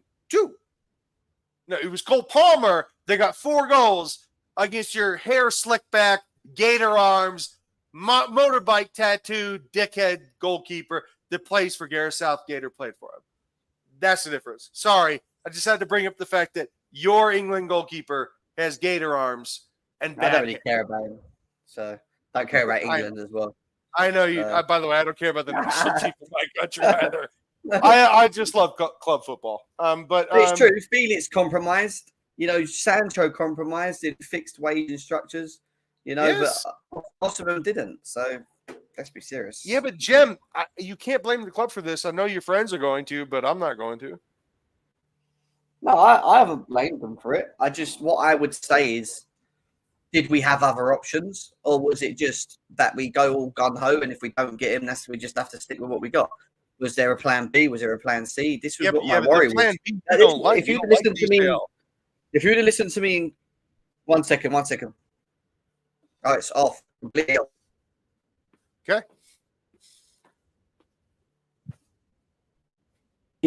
Napoli after trying to reach an agreement with Victor Osimhen. And so they're leaving, and the Osimhen deal is off between Chelsea and Napoli. What happens now? Basically, what happens is that Victor Osimhen if nothing happens in the next 3 days with Saudi, maybe something could still happen. But as of now, all in standby with Saudi. Deal of Chelsea. If nothing happens with the Saudis, Victor Osimhen stays at Napoli. But as of now, relationship completely broken with Napoli. So Osimhen would stay as a Napoli player, but not with the first team. Let's see how they fix this situation. But this is the point. There you go. It's game over. I love your transitions, Fabrizio. I was gonna say you could tell by the voice if something happened, it was different. Phrase. And it's funny actually because we have here top comment paid by G. Chelsea are using the same tactics as they used for Enzo. I know we will get Osimhen. So you won't get Osimhen, basically. And now it's 20 minutes, huh? Yeah. Now it's 20 minutes. So it would take a miracle probably. But really, again, I'm not here to tell people that Chelsea are signing Osimhen. I could have done the entire show saying, Osimhen, Chelsea trying. Didn't mention Osimhen for the entire show because the reality is that they were trying behind the scenes, but it was always going to be something difficult to match the request, no? So I see two names popping up a lot. I see Hermoso and I see Raheem Sterling. Hermoso is going to take some time because Hermoso has the proposal from Galatasaray and now Roma calling the manager, Daniele De Rossi, calling him. So let's see what he decides to do. And he's a free agent. He's a free agent, yeah. For Raheem Sterling, working to complete the agreement. Now there is the typical moment where they can... race against the clock. Yeah, exactly. Okay. So important to know. Sorry, Jim.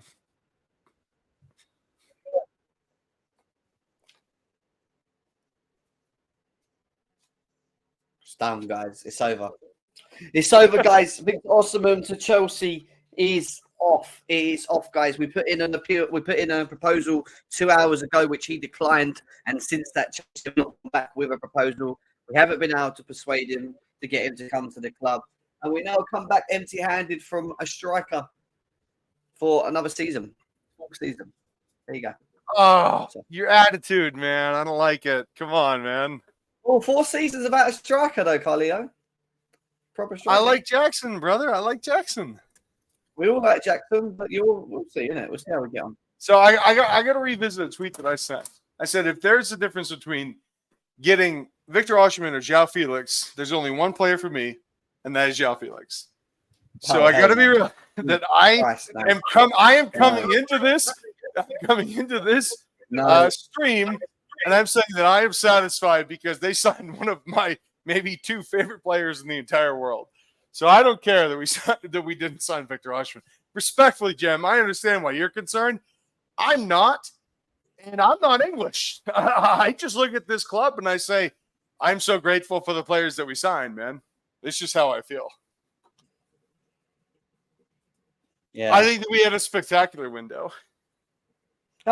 Listen, we've had a good window. You know, it is what it is. But it's just a shame again, isn't it? Because again, we've built this up to the potentials of getting Victor Osimhen, and you know, Are you willing to allow Jackson to change your mind?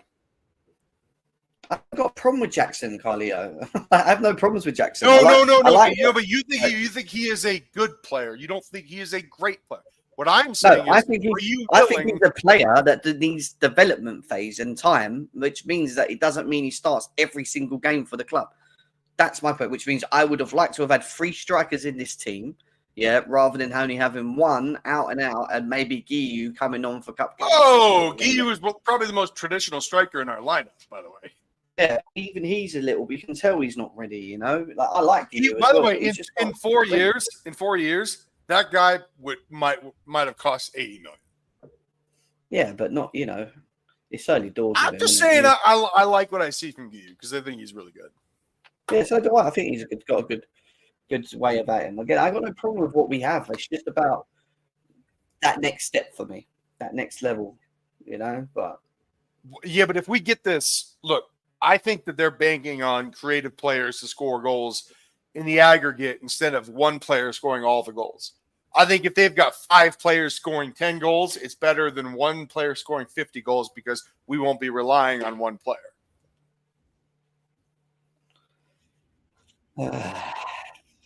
I I know, Jem. I know. I'm not really that. Like, listen, I'm happy with what we've got. I'm glad that we've got these attacking players and all that, and it's going to give us loads of alternations and options. We're going to see what we can do with. But I still think there's a hole up front, slight hole up front with availability and options. Because if Jackson's injured, who then plays up front? We're just going to play a full Stones. We're going to just play. Yeah, we'll play Nkunku or João Felix for sure. Yeah, we're playing full Stones basically. Yeah, so. Which Man City won the league with. I think Man City won. I think Man City won England 2 years in a row with a false nine. Just doing the calculus here. Man City, though, are we? So I think we're closer than you think. You're hoping a lot with the injuries and stuff as well. I think that if Man City right now looks back, they would have signed Matt Lagusto if they had the chance, and that is their. No. Their right back is nowhere near our right back. Nowhere near. Why's it gone quiet again? Something's going on. Please don't. No, it's done. It's got to be done. What's going on here? Why are they zooming in on him? I hate when they zoom in on this. No hope, man. It's the hope that kills you, man. Huh? Hey, Jem, I think you're addicted to this shit. It drives me mad. I'd rather be in bed chilling, but someone's got to do this, haven't they? hey, by the way, I'm addicted to it too, bro. I love my club. Rain, dude. Rain, sunshine, fucking snow. I love my club regardless. So. Hey, listen, this is the beauty of Deadline Day, man. It's a double-edged sword, man. Sometimes you get the dopamine, sometimes you get the disappointment, but this is the craziest part. This guy is not disappointed that we didn't sign Osimhen, I promise you. I'm not. It's not the fact that we didn't. It's not Osimhen specifically. I've said this a number of times. It's not the fact we didn't get Osimhen. A striker. I wanted us to have a third striker. Yes, I said this. That's all it was for me. I wanted us to have. So Nkunku's just a no-go for you. I love Nkunku, but he's not. No. Oh no, not as a player. No, please, no, not as a player. I'm talking about as a striker. No, Nkunku as a player is brilliant. It's brilliant, obviously. Yeah, but he might have to do it. Maybe we'll have to just hope that he don't get injured and scores the goals we need because he's one of the only ones that's going to do it in that team. I mean, he's going to score. Dude, he may score like 30 goals for us in all competitions. He is a goal scorer. It's just he's a good player. He's a really good player. He's just small. That's the only problem. You just got to look after him more. That's it. You need to look after him. Yeah, every time he gets hit, I'm always worried. Yeah, guys, unfortunately, break is, but the news is clear as day. And it's the news that Victor Osimhen to Chelsea is off. Literally, it's off. There it is. I don't know who Osimhen's gonna go for now because he's not going nowhere. He's staying there, apparently. Yeah, for a whole season he screwed himself because PSG have completely. The only one is PSG, but they're not gonna go for him until next season. They have two strikers at PSG. Yeah, but he screwed himself by choosing money. It's on him now. Yeah, I agree with you, Hassan. I agree with you, man. The guy wanted more money.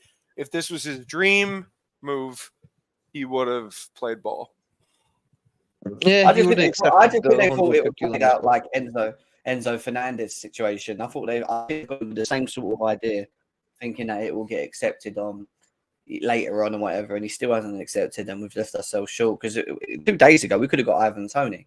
Do you know what I mean? But we obviously went gun ho on this and was confident, and apparently, despite the agreement between Chelsea and Osimhen, the English club didn't convince the Napoli team to let him go. That makes no sense, because now they're saying it's Napoli, which is interesting. Apparently, we couldn't convince Napoli. Yeah, apparently. Even though they signed Lukaku, I wanted to get rid of him. Makes 0 sense. Hell of a day.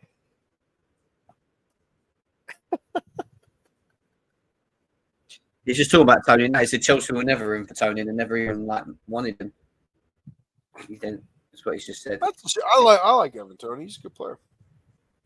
Yeah, but he's just said that we were never really in for him. Does he really know, or is he just speculating? I know he's on his phone all the time. He's on it now. Yeah, well, he's on his phone, but No, but he said on the tweet is completely off. So sorry, guys. Once again. Well, Matt Egbali has a 100% record then, isn't he? As he usually has. Well, I'm sure he's sorry to disappoint you. All right, guys, we are currently sitting 8 minutes left of the transfer window. I think it's going to happen. we just gotta wait to see if Raheem Sterling gets finalized. That's the only deal now. Yeah. I'm confident. I think we're all right there. Yeah, I think with loan deals, it's just like the structure and the little fee. That's all it is. It's just the paperwork now.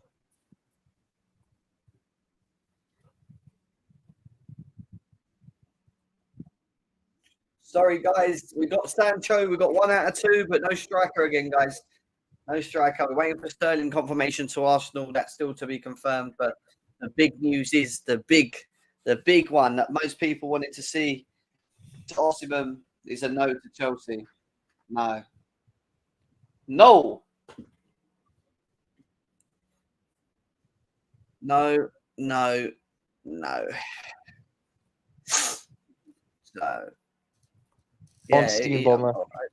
We hope so. But we're going in again. No, David Odstein has dropped something about Sterling. I see. Yeah, just now. Have a look. Sorry. Everything all right? Yeah, Sterling Bomber. Over there? The on-Steam Bombers came out. Thank you. No. You're okay. Sorry. Someone in my door. Apologies, guys. Raheem Sterling news, guys. We move away from Victor Osimhen onto Raheem Sterling. Ornstein with a bomber says Raheem Sterling arrives at the London Colony training ground to undergo his medical ahead of a proposed transfer from Chelsea to Arsenal. Player who says he's working to finalise season-long loan for. Well, it's getting confirmed. Good. It's basically at this point confirmed. Good. Yeah, it's completed. Very good. Gem. Very good. Happy with that. I'm happy with that.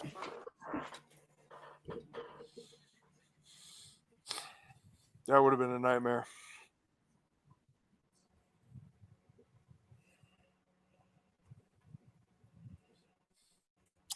That would have been a fucking nightmare if we had kept him, man.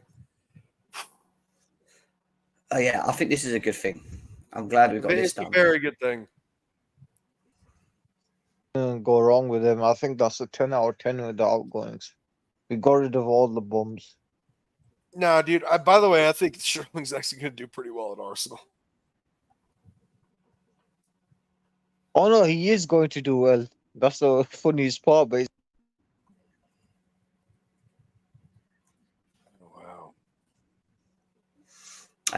We got 5 minutes left unless Egbali's going to make miracles happen. No strikers, guys, going into next season. A lot of people were disappointed. I'm looking across Twitter about the whole thing. They're happy, but they're not because we didn't get a striker. Well, have you ever considered that we've done well by ridding ourselves of the bomb squad? I just heard sound on bro. I just come in. Yeah. There you go. It's going to be one of them ones. People are going to be annoyed. People are going to be, what have we done, right?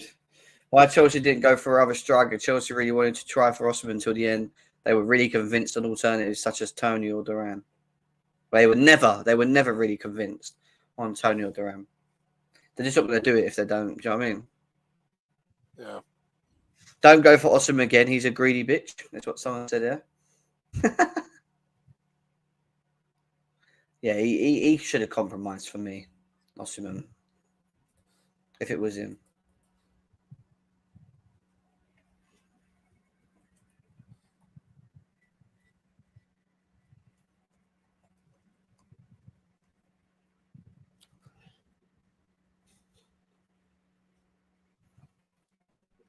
just getting to the end of it, guys.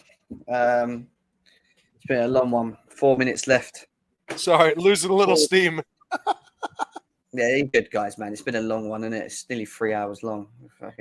You guys can, if you want to drop off, guys, you can always drop off. You ain't got to wait here with me. No, It's sir. only 4 minutes. I am anyways, waiting. It's only 4 minutes. Yeah, so No so fucking- basically what Fabrizio was saying is that it's just the medicals and paperwork for Sterling, but it's all almost done anyways. And that usually goes on for an extra hour. No, it's like that. It's like that meme. You remember that guy that goes to the funeral of the guy he hates just to make sure the motherfucker's dead? I'm waiting till the end of the wedding just to make sure Sterling is gone to Arsenal. No, he's gone. He's gone. He's almost gone anyways. Yeah.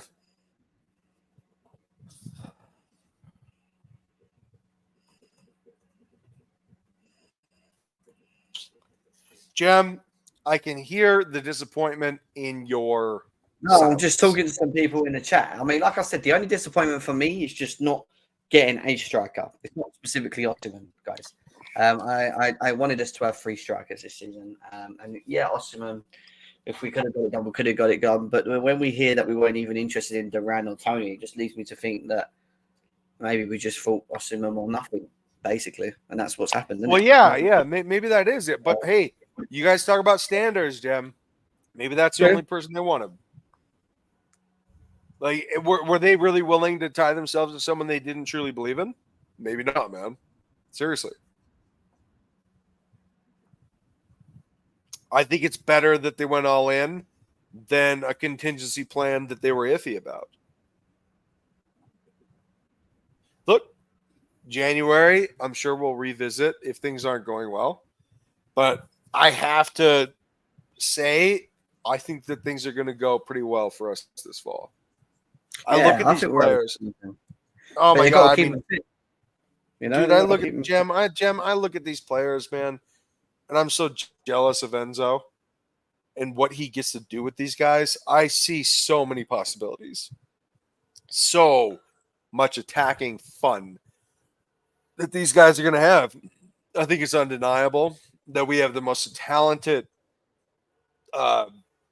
basically players that can play the front 6 of anybody in the league. I don't think Man City can say that both their front 6 and their backups are as good as ours, although their striker is very good, although he's old school, and their left wing, Doku, is very good.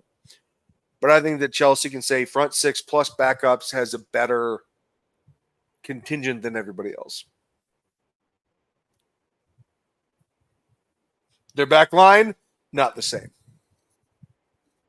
I think Reiss Nelson's off, guys. 1 second. He hasn't got there. That's what he's saying now. 1 second. What the fuck? Did he just say Reiss Nelson's off? Oh, Amanda Burrow. Wow. Amanda Burrow is off and Reiss Nelson. They're off. They're off. Oh no. Oh no.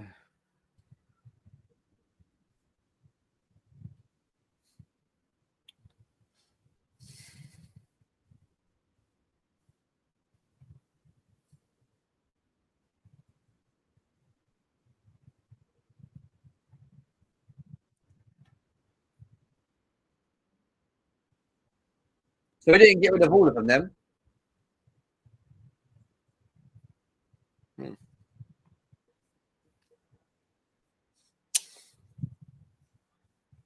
Guys, we Reiss Nelson's off, Bro is off. That means Bro is going to be with us.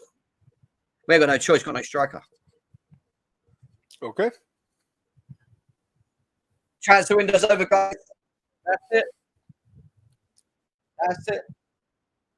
Well, we have 3 strikers. There you go, Jeb. I got you there, brother. I got you there. Hey, by the way, he's one of your own. He's one of your own.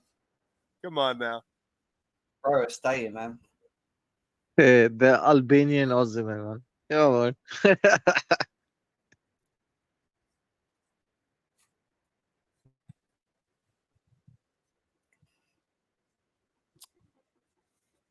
This window has been an 8.5, and the only player that I really give a fuck about that we signed is João Felix.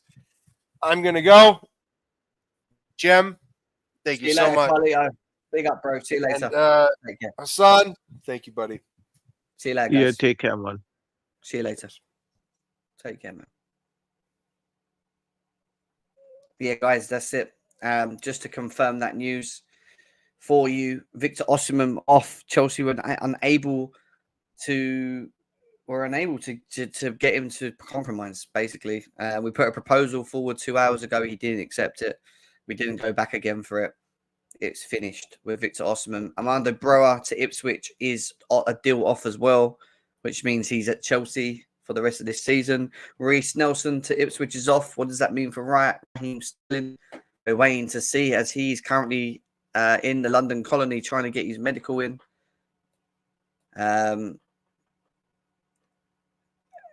Jadon Sancho to Chelsea, 25 million fee on the obligation.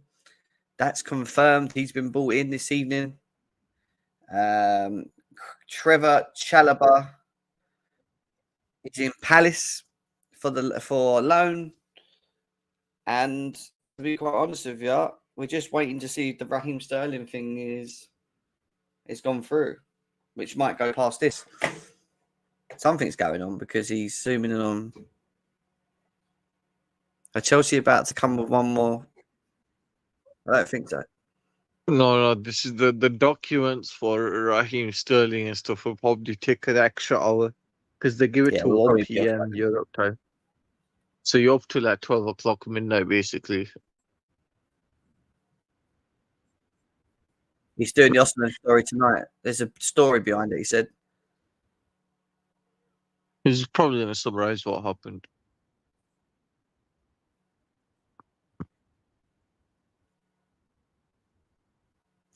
The deal's off and Osimhen stays at Napoli, who apparently have a fragile relationship at the moment, which they've got to try and amend between Napoli and the player as well, guys. So he stayed at the club. He stayed at the club. Yeah, go on, Hassan. Do you think, man? No. I was just going to send a tweet. You carry on with that, and then it's a breakdown of Osimhen's sort of bonus packages. But go on. Chelsea offer to Osimhen reveals. Okay, let's have a quick look.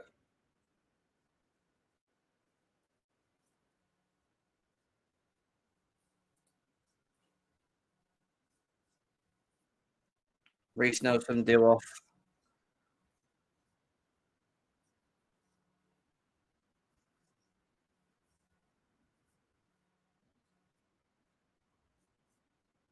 Dutch fund is going out of England. Deal agreed with Raheem Sterling. Documents. Sancho Chelsea. Chelsea offers Osimhen reveal 4 million per season, guaranteed plus another 4 million in bonuses. And then 2 million euros for UCL qualification and 2 million euros for goals and appearances. The guarantee, the 4 million is less than half of his Napoli salary. So we offered him basically 8 million total package, including bonuses. And then if we got UCL and he scored a lot of goals, he's up to 14 million. So it's basically 4 million plus 10 million in bonuses. Yeah, but he has to earn that. But it was just incentives, wasn't it? Basically, didn't we? Yeah. We offered him a lucrative bonus package. Yeah, 4 million euros. How much is that in